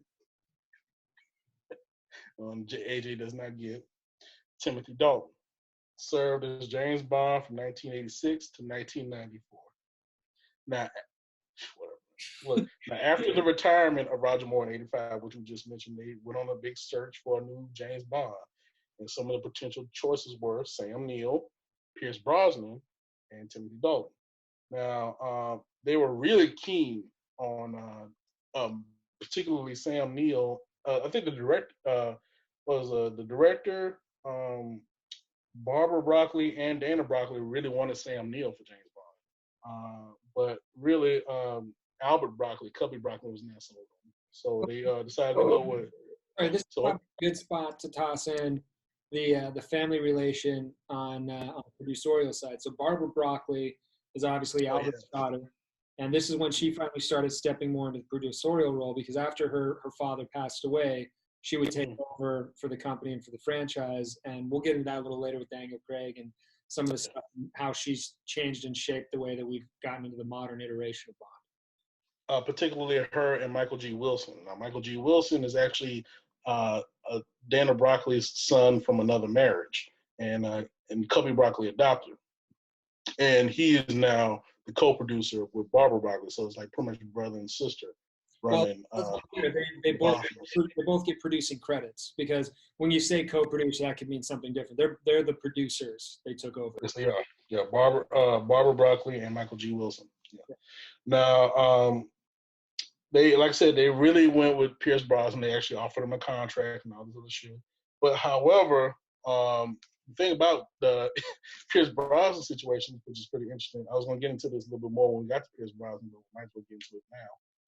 Pierce Brosnan at the time was starring in a show called Remington Steele, where he played like this thief turned private investigator, who was actually the front man for this private eye company ran by a lady, but she felt that nobody would like trust a private eye, so she pretty much hired Remington Steele to be the face of her company. You know what I'm saying? And she would solve mysteries while he would just look dashing. That's pretty much Remington Steele. But Remington Steele had been canceled, but because of the interest of Pierce Brosnan as James Bond, renewed interest came back for Remington Steele, and the producers of the show decided, you know what? Oh, fuck that. We're doing another season of Remington Steele. But because of that, they couldn't get Pierce Brosnan out of his contract from Remington Steele, so they had to go with somebody else, and that somebody else was Timothy Dalton. So yeah, it's really fun. And then the fun part about it was they ended up doing Remington Steele the next season or whatever, and then they decided to cancel it halfway through. Yep. That's some bitch shit right there, man. But you know what? It worked out for him in the end. Yeah, it did. But still, that's really a bitch move to do.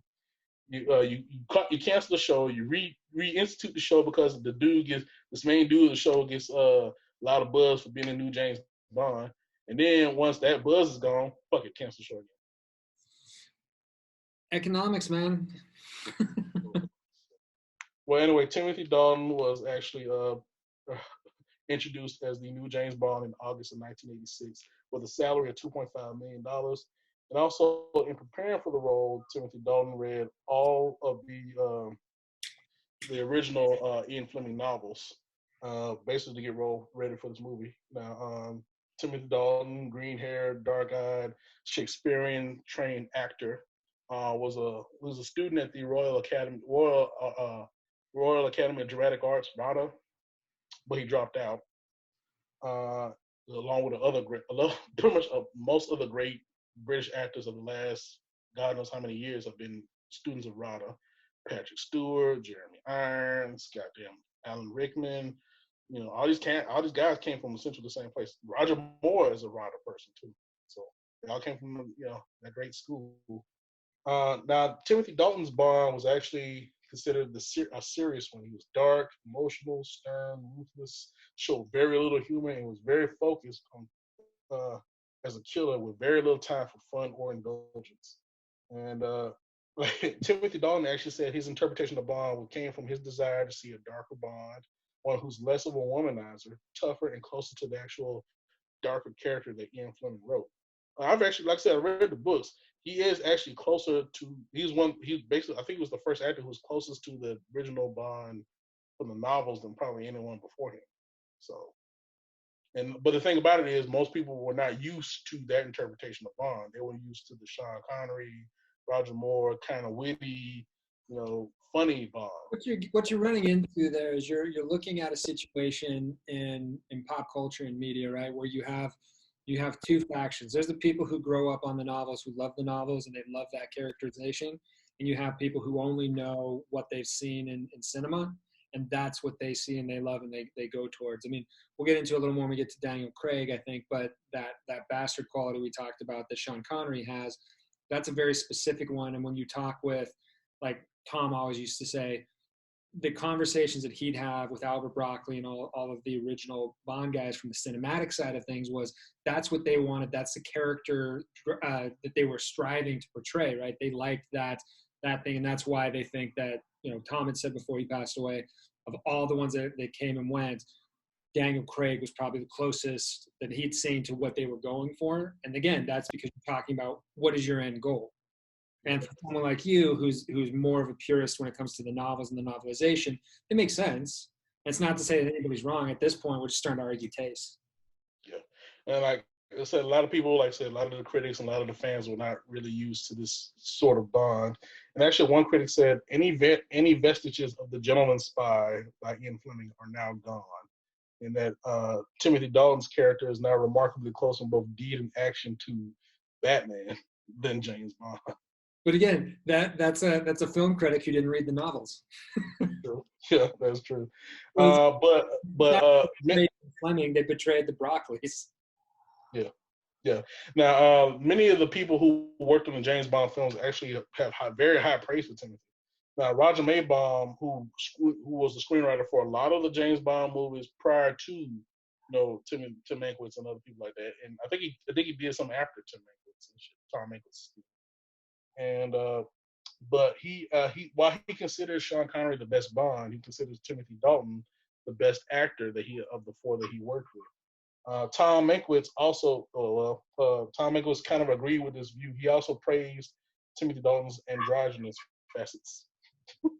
Now, Roger Moore said that Timothy Dalton was the best actor to play Bond. John Glenn also said he was the best actor to play Bond. Well, look, again, if we're going to talk about actors, yeah, you have to give Timothy Dalton a ton of credit when it comes to his chops as a performer. Oh yeah. Why I don't like him as a Bond is because I come at it entirely from a cinematic side, and I love that bastard quality that they went for with Connery and they captured so well with Daniel Craig. Yeah. And so that, again, it's just coming back to the taste side of things. I mean, he was and is a hell of a performer. And a lot of people saying that Dalton's Bond was ahead of his time in terms of being darker. And a lot of recent critics have actually compared him a lot to Daniel Craig in terms of their interpretation. And they said Timothy Dalton, of all his fallings, he was basically too much of a stage actor to be as convincing an action hero in the age of Bruce Willis, Arnold Schwarzenegger, and Sylvester Stallone. Because all those guys were on the rise when Timothy Dalton was becoming James Bond. Yeah. So. Yeah. Well, and that's when action sequences were starting to get out of control. Oh yeah, definitely. And didn't we watched what was the Commando. We did the watch along for the Schwarzenegger pick. Commando. Commando, yeah. Like Commando. It's basically 80s action porn. Like it's just ridiculous, over the top. I mean, all of the rounds that he expends and he never gets touched, like all of that shit was it was out of control. And again, the core of what I love about Bond, and that this is the biggest saving thing I'll give to Dalton over Brosnan, because we're gonna get to Brosnan's in a second. It was a little bit more towards that hyper realism. Yeah, that's true. Now, after doing just 2 movies, The Living Daylights and License to Kill, litigation actually ensued in terms of the licensing of the Bond catalog. So basically, it delayed Timothy Dalton's third film for several years. Actually, his 6-year contract expired in 1993, and actually on the set of the TV miniseries Scarlet, where he played Rhett.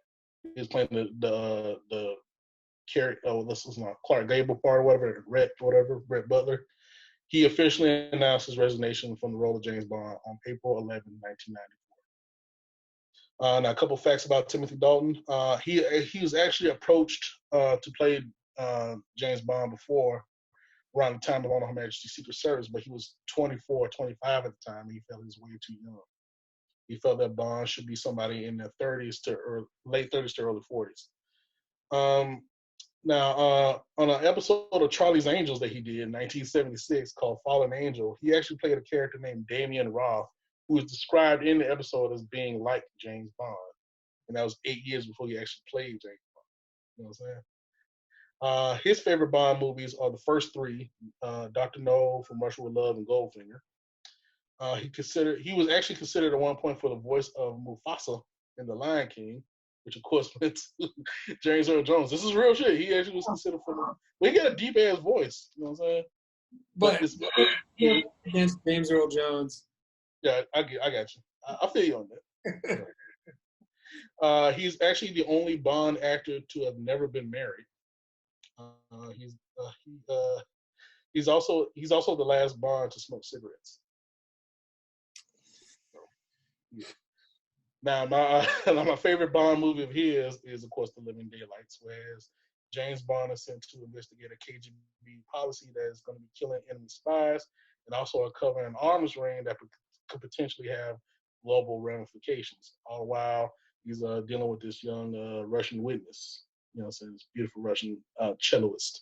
Yeah. So, facts about that movie: it's the last of the Bond movies to be scored by John Barry, who did most of the scores for the Bond films. Those big sweeping scores with the horns and shit, all that shit that's associated with James Bond. John Barry came up with most of that shit. Yeah, all that shit, man. All the scores by themselves is just beautiful. Yeah. This is also the last James Bond film that they used an original James Bond title, original Ian Fleming title, until Casino Royale. That was about a gap there's a gap of 20 years before they used another Ian Fleming title again. Yeah. This is the first official Bond movie to not feature Lois Maxwell as Miss Moneypenny. She retired. Apparently, Christopher Reeve actually turned down $1 million offer by Culber Broccoli to play Bond for this movie. That was fun. Yeah. Had he accepted, he would have been the only American to play the role. There was somebody else they offered around the time of Roger Moore was an American actor. I gotta look that Adam up. West. Yeah, I Adam remember West. him too.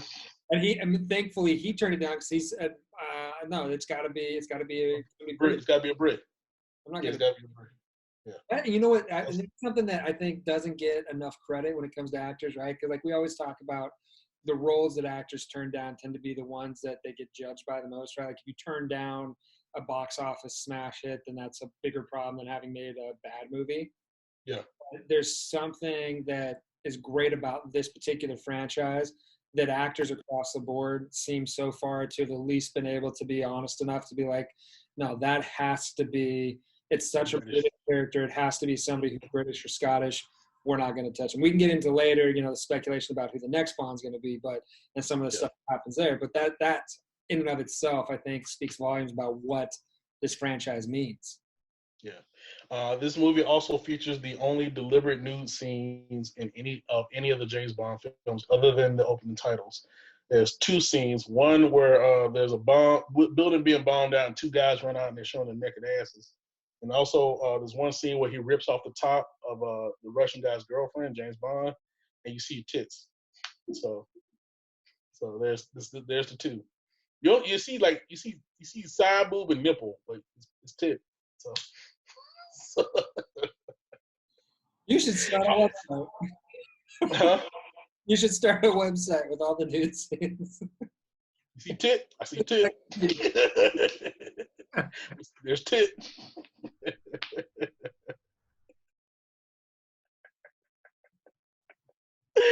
Oh man, that's funny.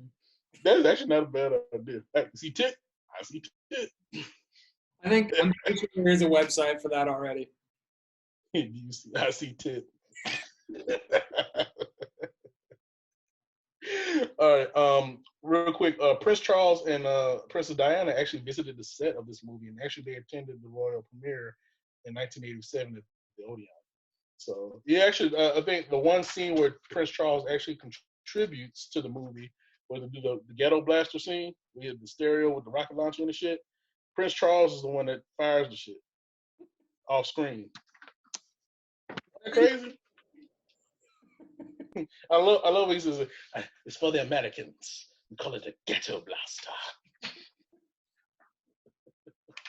Look, that's one thing you got to say again about the Bond franchise is that it is passed into another category beyond pop culture, because when they're announcing who the new Bond is, they get all kinds of concessions and assistance. In fact, if I remember right, when they announced Daniel Craig, they had some SAS operators on a boat riding him over. I think it was outside of Parliament, if I remember. Hang on to that for the Daniel Craig part. I'm just saying, hang on to that. All right. Let's go ahead and get to the other Bonds first. The larger point is that they've passed into a new category where they're actually important. The James Bond franchise is important as a part of, honestly, national pride. It really is. Yes, it is. Like they had the whole thing where James Bond is escorting the Queen at the Olympics, and then apparently the biggest pop that they got in like any of the movies was in The Spy Who Loved Me, where he does the parachute shit, and then the parachute opens up and it's the Union Jack. Yeah. Apparently they went nuts for that shit in England. Well, So, you know what's crazy about that too? Tom was telling me, if I remember, 'cause that's when he's on the skis, right? When he does the thing yeah, off. So they yeah, used to get letters, and they probably still do, from people who did all kinds of extreme sports and stuff to the production company saying, "Hey." oh yeah, Rick Sylvester, yeah, I know what you're talking about. So the guy who actually did that stunt was a letter writer, and so they wrote it in. And Tom said he was there at the premiere, and the guy, he didn't. They don't let him watch the dailies, especially back then, because they're processing all this stuff. It takes a couple of days to get the footage back to take a look. So the first time the guy had actually seen what it was he did was in Yeah. theaters when they did the premiere. And Tom said the guy was like, "Holy shit!" Like he Yeah, couldn't believe how insane it looked to see himself doing that crazy, essentially base jumping using yeah. skis. It was insane. That was the guy's name, Rick Sylvester. Yeah, exactly. Yep. Yeah. Yeah, so, all right, let's go ahead and get into the next Bond. Pierce Brosnan served as Bond from 1994 to 2004. After Timothy Dalton retired, they needed a new actor again for James Bond, so they picked Pierce Brosnan. He was offered a 3-film contract with an option for a fourth. His salary for his first movie, GoldenEye, was $4 million, which eventually rose to $16.5 million for his fourth and final movie, Die Another Day. He actually, funny enough, he has a connection to the Bond franchise before he became James Bond because of the fact his ex-wife, well, his late wife, Cassandra Harris, was actually a Bond girl in For Your Eyes Only. She's a Countess Liesl von Schloff. That was Pierce Brosnan's wife. And that's where he first met the Broccoli's, was at the premiere of that movie. And they looked at Pierce and saw how handsome he was, and like, he might be a good Bond down the line. Look, I like Pierce Brosnan. My favorite movie of his is Dante's Peak.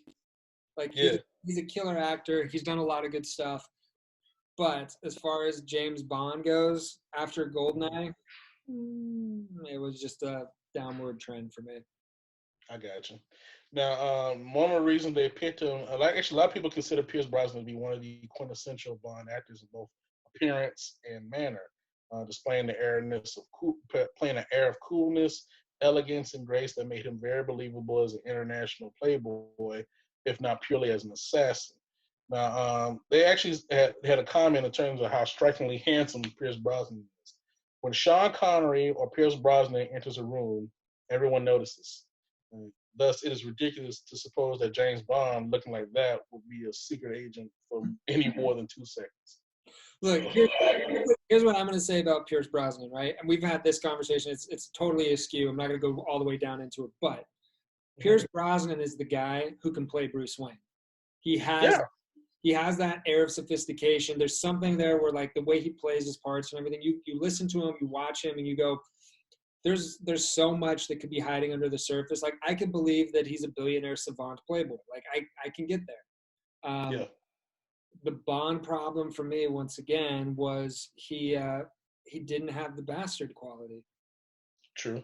He never had it for a moment. Like, he was always a guy that's like, if at any point in time I felt like if he were to really spin the woman so she gets shot and he walks away, or if he had to get information out of her or something, like, I watch him as Adam going, no, I don't think so. If he did that, like, it would destroy the core of his being. You know what I mean? Yeah. I will say this about Pierce Brosnan. Him and Tom Cruise have 2 of the best pump arm runs of any white actors I've ever seen. That I will give. They can run like a motherfucker. Them arms going, boy. That should be going, boy.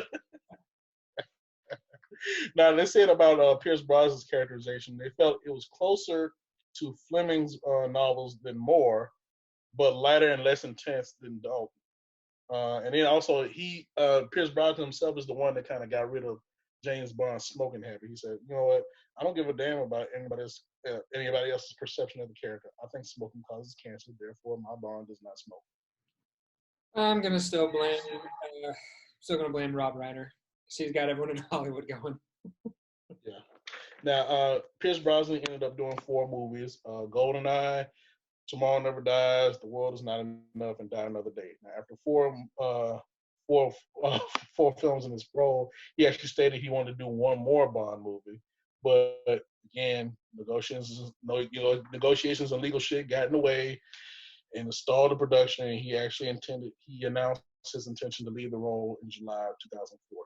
Well, if I remember, it was around the time of another sale for MGM, so there's a lot of stuff that was going on with that there. Because around the time Timothy Dalton took over, that was, if my memory serves, that was around the same time that I think Ted Turner was offloading a lot of stuff at MGM. So when it comes to the distribution angle, that impacts and hits the economics in a way where they're not going to be able to get anything taken care of from the distribution side, so that hammers you where you don't have a production, budget to actually go and do anything. If you don't have distribution, there's no point in production. So you're not going to get the loan. You're not going to get the money from anybody. Yeah. All right. So some Pierce Brosnan facts. The very first movie he said he ever saw in the theater was Goldeneye, and at that point, it was one of the roles that made him decide he wanted to take up acting. So, he was voted sexiest man alive by People Magazine in 2001. In addition to his salary for his James Bond movies, he actually received a car for each of the movies he was in. He got a BMW Z3 for Goldeneye. He got a 8 Series BMW for Tomorrow Never Dies, and a BMW Z8 for The World Is Not Enough. If you're James Bond, you get an Aston Martin. What is this? You got BMWs, man, for each of the movies he was in. He's got for German autos, or he needs to fire his agent. He said his favorite Bond movies are From Russia with Love. That's a big favorite of most of the actors. From Russia with Love and For Your Eyes Only, because the whole thing with his wife was in it. And also his least favorite Bond film is On Her Majesty's Secret Service. Sorry. Yeah, according to the official James Bond tailors in London, who apparently did all the suits for all the actors, Pierce Brosnan was the lightest and also the heaviest actor to play Bond both at the same time. When he did Goldeneye, he weighed 164 pounds, making him the lightest actor. When he did Die Another Day, he weighed 211 pounds, making him the heaviest actor. Well, he's making more money, so. Yeah, he was living healthier, man. Per his contract, after he was chosen to play James Bond, Pierce Brosnan was not allowed to wear a tuxedo in any other film project. Well, and if I understand correctly, they did the same thing with Craig. That's part of the new deal. They don't want you to be appearing in a tuxedo, like with the bow tie and the whole nine. The whole James Bond get down, yeah. Yeah. He is the third actor to play James Bond in more than 2 films, along with Sean Connery and Roger Moore. The fourth, of course, is Daniel Craig. To date, he's the only Bond actor to have technically never appeared in a Bond film based on an Ian Fleming story or novel, because all of his shit was originals. So. And that's probably part of where the problem came from. I mean, look, GoldenEye was a great Bond film. The whole thing with the pen and the radio tower, the radio dish blowing up at the end, like it was interesting. Like they did a good job. They didn't get too crazy with it, but yeah, it was a slippery. Yeah, and also this is a crazy fact I didn't realize either until I watched the movie again. Of all the movies that he made, with the exception of GoldenEye is the only one of his movies where he does not end the movie laying on top of the female lead in the final shot of the film. He does it in all the other movies except GoldenEye. Yeah, and in GoldenEye they just go off in a helicopter, whereas he's with the Asian chick Michelle Yeoh and Tomorrow Never Dies. He's with Denise Richards and The World Is Not Enough, and he's with what's her name, Halle Berry in Die Another Day. All on top of all chicks. Yeah. Halle Berry, heavy James Bond. Yeah. Okay. My best film for him. I don't know if you have anything different. GoldenEye. Right there with you. GoldenEye. Okay, cool. So the synopsis of GoldenEye. Years after a friend and fellow 00 was killed, a secret space-based weapon called GoldenEye is stolen. James Bond sets out to stop this Russian crime syndicate from using the weapon. Come to find out his friend's alive. Blah blah blah. It's actually a really good movie. So definitely, like I said, definitely the best of his movies. For sure, without question. Yeah. Excuse me. This is the first completely original James Bond movie with no reference to any Ian Fleming story or short. This is the first James Bond movie ever released on DVD. It was the first James Bond movie to be made after the downfall of the Cold War, which is a huge part of the old Bond movies.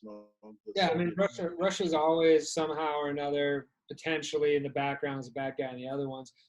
Just a quick question on this one. I couldn't remember. Maybe you can jog my memory on it. But I think it's the first one that really had a computer hacker in it, like an actual hacker. There was computers and like in outer space and a few different things, but that whole thing with the computer hacker, with the pen and the password stuff, like this is the first time they really got into any kind of like hacking. Computer Hacking. Yeah. That's true. That is true. This is the first Bond film to actually shoot in Russia, St. Petersburg. Exactly, actually. GoldenEye, of course, is the name of the estate that Ian Fleming owned in Jamaica, where he wrote all of his Bond novels. So he kind of say that again. It was a gold-plated typewriter he wrote on as well. Dude really likes gold, man. Let's see. Oh yeah, this is the first Bond film, of course, to feature a woman as M, Dame Judi Dench. This is the last Bond film viewed by Albert Broccoli before he passed away. At this point, to one point, it was actually the most successful James Bond movie of all time until Casino Royale.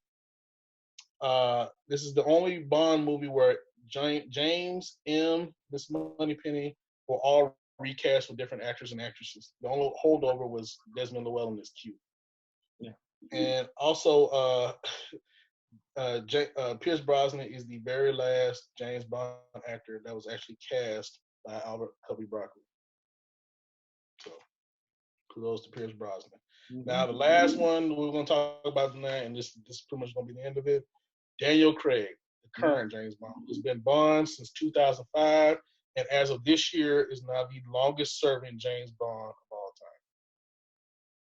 14, so 5, about 15 years. Yep. Which arguably the best. They hung on to him the longest, so. Yeah, the one who had the record before Daniel Craig was Roger Moore. He was Bond for 12 years. But Roger Moore made more movies. Yeah, that's true. But, I mean, part of it comes down to, like we were talking about before, it's financing. And look, James Bond movies are nothing but get more expensive. Because the big thing, and this is, what I really love about the current iteration, the way they're going, this is a point in time in filmmaking where the majority of what you see with big budget action films is going to end up being a lot of CGI, a lot of green screen. Yeah. They do almost everything practical in camera effects. I mean, even Casino Royale, that opening sequence with the fight on the crane, that's parkour. Those are stunt actors doing everything practical effect in camera. That is insane to look at. So of course it's going to cost more. It's going to take a hell of a lot longer. Now, in 2005, Daniel Craig was actually contacted by Eon Productions about playing James Bond. He was initially unsure and resistant to the overtures. They actually, apparently, Barbara Broccoli said they actually had to woo him in terms of like getting him to do the part. Because in fact, go ahead. It's actually during the same time. Apparently, Daniel Craig got a lot of advice from his friends and colleagues, and most of them said to him, "Dude, like, there's life after Bond. Do Bond." So. Well, and I was going to say, I mean, for those of us that remember, right, because we were growing up around the same time, we're paying attention to pop culture. When they finally announced, one of the things that he ran up against the hardest was everybody didn't like him specifically for his look, right? I mean, he'd done Tomb Raider and a few other things. In fact, one of my favorites that I think he'd done a little before then was Munich, right? So a lot of his stuff, they were saying he looks like he should be the villain in the James Bond film because he's a blue-eyed blonde guy. He looks more Russian or more German than English or something. Plus, I mean, you know, again, talking about how attractive some of the different guys are that play Bond, he's got a really decent face on him, right? I mean, he's an attractive enough guy that he starts to fall back into that, Sean Connery, Pierce Brosnan thing where it's like, how the hell are you a secret agent? Everybody's looking at you as soon as you walk in the room. My one gripe with Daniel Craig when I first saw him as Bond was that he tended to mumble. I didn't like that. See, my only thing going into it was I was burnt out on the Bond franchise because of all those problems we've gone over ad nauseum at this point with the Brosnan. And so I was more just at a point where I was like, oh man, they've lost anything that's interesting to me about James Bond. Yeah. Now, Daniel Craig, so he stated when he first got cast, he was aware of the challenges of the Bond franchise, which he considered basically a big machine that makes a lot of money. But he wanted to bring emotional depth to the character of James Bond. Now, on October 14th, 2005, Eon Productions did a big press conference, which we were alluding to before, where they had Daniel Craig ride in on a Royal Navy speedboat, dressed in a tuxedo and a life jacket, and they introduced him to the world as the new James Bond. Now, like you said, let's be clear too. The life jacket he's wearing, we're not talking about the kind of stuff you put on if you go out on a boat with your uncle or something. This was the same kind of it's a specialty inflation one that Navy SEALs in our military would wear, the SAS over there would wear. So it's very sleek and smaller and everything, and it can inflate if you needed to. So he cut a very intimidating and dashing figure when he made that press reveal. Yeah. They said the thing that really made him want to accept the role was when he read the screenplay of Casino Royale. He said, once I sat down and read the story, I thought it was just something I wanted to tell. I'm a big Bond fan, and I really love what that story and he represents. And like you're talking about, there was a lot of hesitation to Daniel Craig's James Bond. Actually, they had a website, DanielCraigsNotBond.com. to express dissatisfaction with James Bond. And they, like I said, mainly because of the fact he was short. He was 5'10". He's 5'10". He's the shortest of the Bond actors. And because of his blonde hair, they called him James Blonde. And then I think one story in the Daily Mirror actually ran a front page story said, the name's Bland, James Bland. Did they turn out to be wrong, right? They turned out to be so fucking wrong. In fact, on one critic for Variety actually said Craig comes closer to the author's original conception of this exceptionally long-lived male fantasy figure than anyone since Sean Connery. Craig, once for all, claims the character as his own. Well, look, so this is what I was alluding to before. So Tom was telling us that about the time this film came out, he was driving through Hollywood, and he got flagged down by this black SUV that was driven by Barbara Broccoli because she saw him driving down, and they knew each other from way back when. Because back when Tom was writing for those movies, she was on as a PA and worked her way up from the bottom. She's one of those people who, even though she gets her first job as a PA because of who her dad is, she didn't just plug in and, hey, I'm a producer at 19. This is somebody who worked their way up. So she wanted his opinion. She'd known him, and she asked him. Oh, go ahead. So she's the film equivalent of Stephanie McMahon. Yeah, for sure.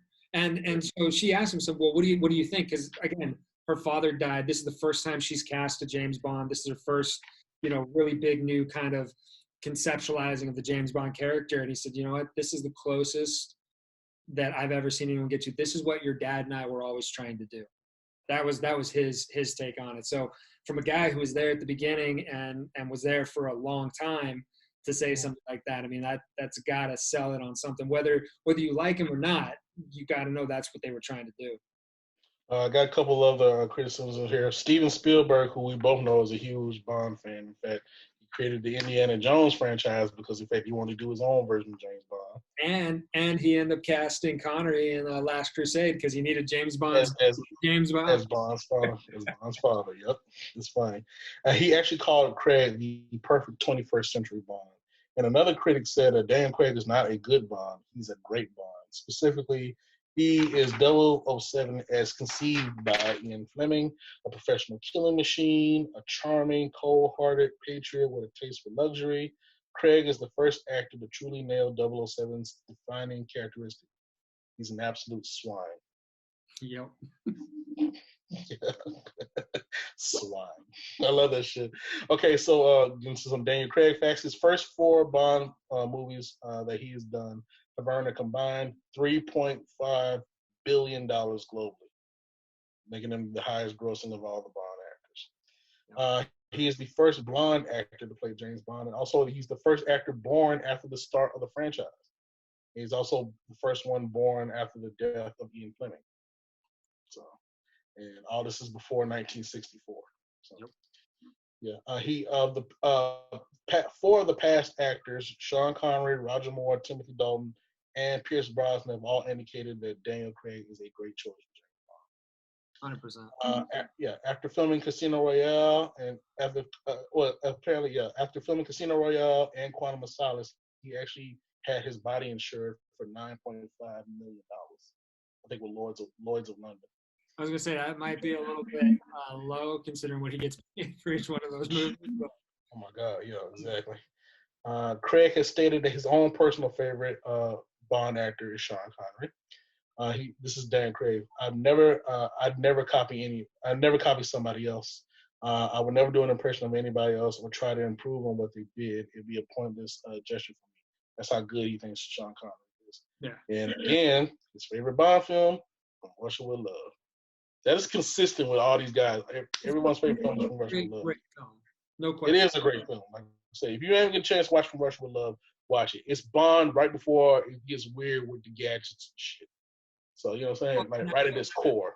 And that's what, again, for me, why I fell back in love with the franchise with Craig's iteration.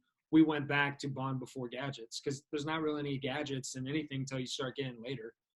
Exactly. And we were barely getting into it at all with Spectre anyway. I mean, Skyfall, there's not really any gadgets. Most thing he's got is the little homing device and a watch. Well, the gun and the radio. they even said in the movie, like, yeah, my gadgets. The signature gun that had this pawn recognition thing, so nobody could fire it but him, and the little radio thing. So he's like, a gun and a radio. Not exactly Christmas, is it? The Q's like, we expect an exploding pin. We don't really do anything. We don't really go for that anymore. I like that line. Well, there's a lot of good little jokes in there where they kind of jab at some of the things in the past that seem a little campy or a little, comic now. Yeah, and also since we're talking a lot about the whole Brit aspect of Bond, Daniel Craig is only the second English actor to play James Bond. The first was Roger Moore, and like everyone's like, yeah, the second, yeah, he's only the second. Fucking Sean Connery is Scottish. Mm-hmm. George Lazenby is Australian. Timothy Dalton is Welsh. Apparently, there's a difference. And Pierce Brosnan is Irish. Yeah. No. But he's the bad guy, Irish. Do you know anything about the difference between a regular Brit and a Welshman? Yeah, it's about 40 miles. That's the only other thing. The West, from what I recall. So. Yeah. He's the first actor in the James Bond franchise to be nominated for a BAFTA for playing James Bond. But again, like this is what I was talking about. I know we're about to get to this, but I'm just going to jump in a little bit right now. My favorite of all of his is Casino Royale. And again, it's because for me, it reignited my love of the franchise and kind of where they were going with it and what's great about it and why he was able to finally, I think, break that barrier to be able to get that recognition as an actor playing James Bond is that hyper realism you have going on. I mean, there's a lot of crazy physicality that goes into the fight sequences and some of the chase sequences that he's involved in, but there's still a ton of emotional pay dirt that's actually involved in the story. I mean, even as you're kind of watching him progress, right? What's different about this from all the other ones, you have him coming in essentially as a new spy, right? He's not a 00 because he hasn't gotten his first 2 kills, but you watch his first 2 kills in that opening sequence, at which point he's essentially graduated from what from an outsider would look like maybe a training program to now he's operational as a 00. He's in that program for MI6. So now that he's an MI6 operative, you're going to watch him have to make mistakes, and he makes mistakes with the relationships he's in, the people he trusts or doesn't trust, until by the end, he's at that place that we always know and love James Bond for, which is the only thing that matters to him, the only thing that he really cares about is king and country, right? Like he is a hyper patriot, and that's the core of his being, and that's why. I mean, you can get into some interesting stuff about the parental kind of sort of thing that M plays to him, especially it comes out of Skyfall. But the most part of the core of his being that you have there is that he's that guy who, despite whatever flaws he's got, it's essentially all redeemed through his never-ending, undying love for his country and his willingness to take care of his team, so to speak.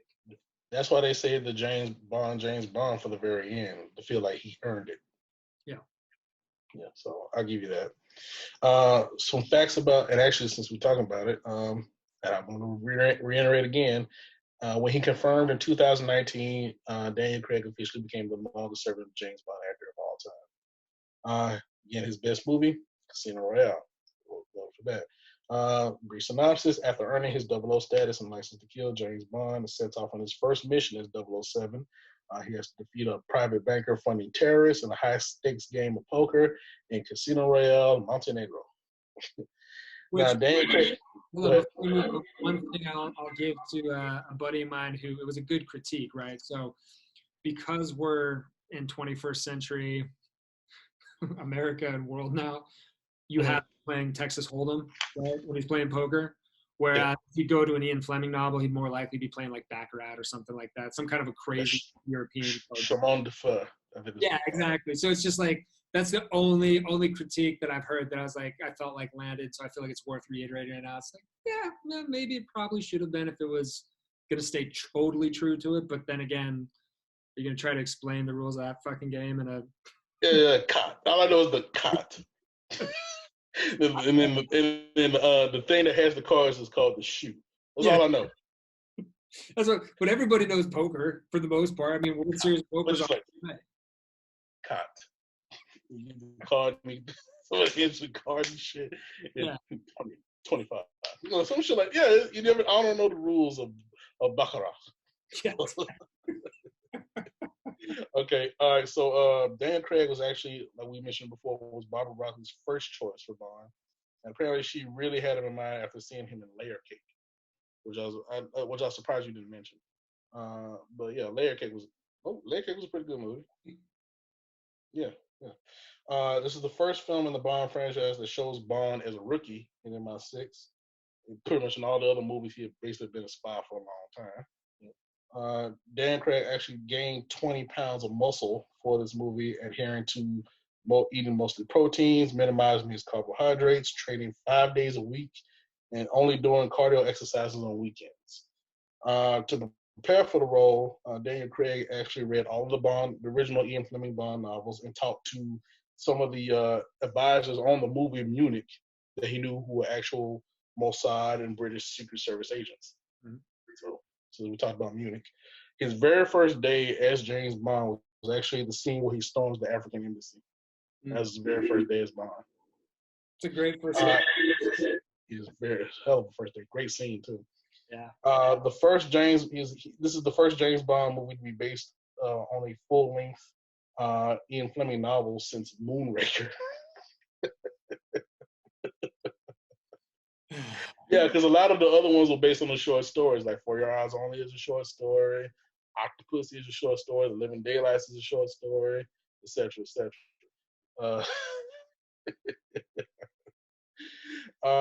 Okay. Also, as of 2020, it still remains the last James Bond film to be based directly on the Ian novel. They've done them all. Yeah. Well, actually, there's a couple of short stories they have not done yet. I think it's like Risico, The Property of a Lady, and The Hildebrand Rarity. Those are the only ones that have not been adapted to film yet. However, elements of certain of those stories have been put in the other ones. Like the whole thing with the in For Your Eyes Only, where they do the shit where they tied up on a boat and like, you know, they do the whole shit where they drag them off the boat with the sharks and shit. That was from Risico. Okay. And also the shit with the Fabergé eggs and Octopussy. If you remember, the name of the egg is called The Property of a Lady. Oh, okay. Yeah, so they've done little shits of each one, but they haven't done a full blown thing of them yet. So, yeah. And also this, as of 2007, this was the highest grossing James Bond film of all time until it was surpassed by Skyfall. And that is it for me. Wait, one more thing I want to throw out there before we wrap this up. So the bigger change that I think we've seen since Barbara Broccoli's had full run of things here, and that's shifting, I feel like a lot of people tend to miss. She's actually kind of changed the role of women specifically in James Bond's world, right? So obviously having Dame Judi Dench as M is going to make her a more full and well-rounded character, right? Because now you've got a situation with responsibility, right? Because if you go back to the early James Bond films, the early trope, right? The chick at best, if she's active, she's maybe a henchman, she's trying to foil him. At worst, she's some chick that he knocks up and runs off, or, you know, she's basically there to hold the bag while he goes on the adventure. Even with the way that we're seeing the new iteration of Moneypenny, he's an active participant. That scene in Skyfall when they have the shootout in the courtroom, right? There's this kind of fuller character arc that's occurring for other characters that normally be peripheral. And I think that in general is something that has kind of expanded James Bond, not only in terms of the potential for audience participation and audience getting involved and being more excited about it, but it's also created something that's, again, pushing back to more of a hyper-realism. Because there's one thing I always remember, Alex Rose was one of my teachers. She was telling us too, talk about good or bad writing, and this would have been probably like 12 years ago at this point.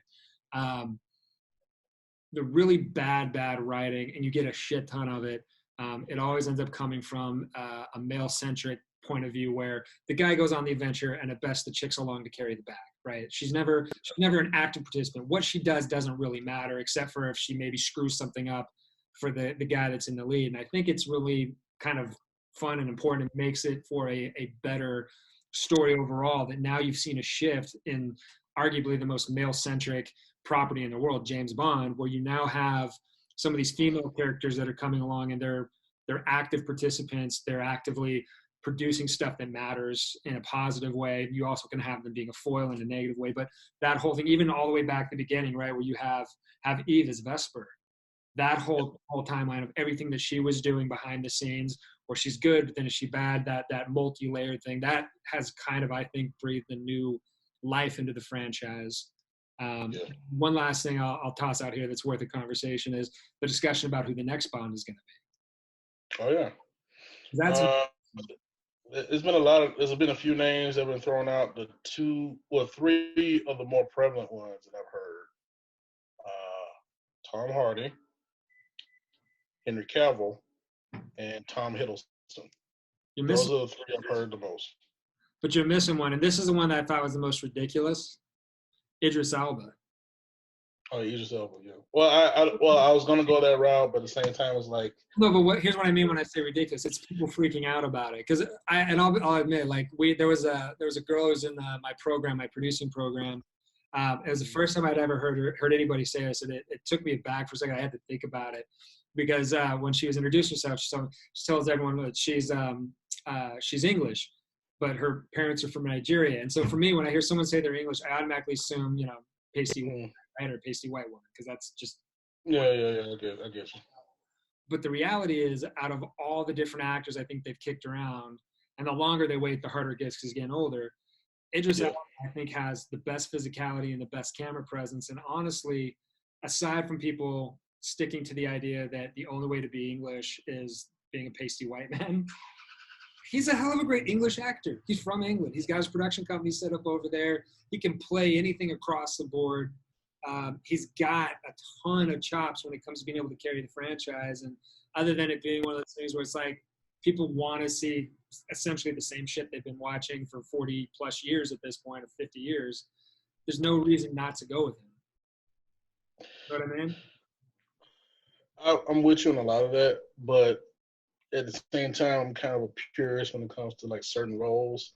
No. Like I love Idris Elba. I think he's a fantastic actor. I think he should have won the Oscar for like the shit Beast of No Nations. Yeah, I think he should have won. I think he should have won for that shit. Now, my thing with him and Bond, realistically, he's actually more English than, like I said, most of the actors that are playing James Bond officially. Yeah. Like I think he's actually from England. I don't think he's Welsh or anything. Yeah, he is actually from England. Yeah, like I said, if he did it, he would be only the third English actor to play James Bond. But my thing is this, like, I don't know. I'm not feeling him specifically as James Bond. Like, I would be, like, I think he would be cool. You can give him his own spy franchise, but specifically as James Bond, just leave shit as is. Like, I'm not crazy on the whole, blending race thing or whatever. Like, I'm not saying that I agree with that shit. I'm out of the shit. Be careful. But I'm being very careful. But I just don't think Idris Elba should be. But again, this is where I'm sticking on it, right? So, as a fanboy, when it comes down to James Bond specifically, the only thing that matters to me is I want them to be English. So when it says English, for me, that's going to include, I'm going to just say the British Isles, right? So it'll include everything from Scotland. I'll include my friends from Ireland over there as well, my family from Ireland. But if you're from that section, that'll work. Secondly, can you carry the character? Do you have that bastard quality? And the thing I'm going to throw out to prove that Idris Elba has the bastard quality was Stringer Bell on The Wire. He's already Oh proven. yeah, he definitely has. Oh, he definitely has the basketball. Right. Like he got with DeAndre's girl. Yeah, Yeah, with D'Angelo. When D'Angelo's in the can, he's Yeah, hooking up with her. girl. He's got that ability, and you still don't hate him when you see him in the next scene. He's got a layered ability, and I'm sorry, maybe I just haven't seen the right film yet, but the other three you listed, they're not there for me. You know what I mean? So that's what I'm looking at when it comes down to it. And he checks the box because he's English and he can carry that bastard quality. I guess we'll just have to see. We might have to disagree on this, but like either way, he's a fantastic actor. If he does do James Bond, more power to him. But like I said, just like you said, he's getting up there, so I don't think he should be. Yeah, I mean that's the biggest problem with him right now is if you get him, you'll get 3 movies tops because he's getting too old. Maybe more likely to. What you need is somebody who's between the ages of like 26 and 33, so you can get a good 5 or 6 movies out of him. I'm just more of a fan of I think he would be good in a James Bond like role. Just give him on the original role as opposed to taking some other shit because all the controversy that comes with it, and all the purists are gonna be thinking he's not James Bond, he's not my James Bond. Just give him another role or fucking let him grow his own shit. That's just me. I mean, look, there's nothing wrong if he goes that way too. I think the biggest problem if he goes that way is that it's going to be more short-lived. I mean, at the end of the day, when it comes to the spy genre, there's nothing wrong with coming up with something new. The only thing that's wrong is if you beat it to death and ruin it, like happened with the Bourne franchise, right? True. It was a great the Bourne Identity was killer.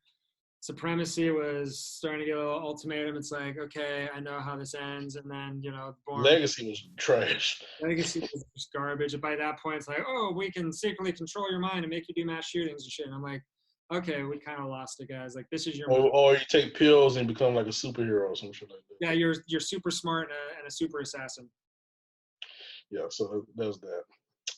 But yeah, this has been, like I said, one of our more spirited and more fun recordings, and this is actually one of our longer ones too. Yeah. But this is a character that really deserves it. So 100%. I've enjoyed every second of this, man. I really have. So yeah, me too. And like I said, I was gonna say I'm also doing a corresponding series of articles with the material that we've done from this interview for GodHatesGeeks.com. I'm doing the whole thing on Bond for. I have quite a few of them. So it's going to be basically the stuff that we discussed here, but just split into different sections. But I really enjoyed this. And I was telling AJ earlier, I have a similar character that would love for us to do. And then I also have almost like a stepchild of Tom Mankiewicz with me that he can throw some Bondian ideas in there. And I think we can make something really good. I think we can make something really special. For sure. Yeah. But we really hope you guys have enjoyed this Bond-centric version of Dropping That Culture with JD and AJ. Until next time, this has been Dropping That Culture again with JD and AJ. I'm JD. And I'm AJ. And Dropping That Culture will return next week. And next week, it's going to be awesome. We're doing wrestling. So. Oh, yeah, I forgot to announce our next to announce our next segment. We are going to be doing our very first podcast with guests. We're going to have guests, 2 guests, one guest for me, 1 guest for AJ, and we're going to be discussing the Monday Night Wars, WCW versus WWF/WWE in the 90s, the ratings war that went in for basically the late 90s, like 96 to around 2001. But we're going to be discussing the major events in that particular thing with some guests who are also big fans of the same genre. And guys, it's going to be crazy. It's going to be off the chain. I know we're going to be going deep into that shit. So like I said, stay tuned next week. It's going to be dope, man. Yes. It's gonna kick ass, and just wait till you meet Tyler and Flobo. It's gonna be awesome. Oh, yeah, those are 2 different cats. Yeah. Oh yeah. All right, guys. We'll see you next week. Okay. Later. Dropping that culture. Dropping that culture. Dropping that culture. Dropping that culture. Dropping that culture. Dropping that culture. Dropping that culture. Dropping that culture. Dropping that culture. Dropping that culture. Dropping that culture. Dropping that culture.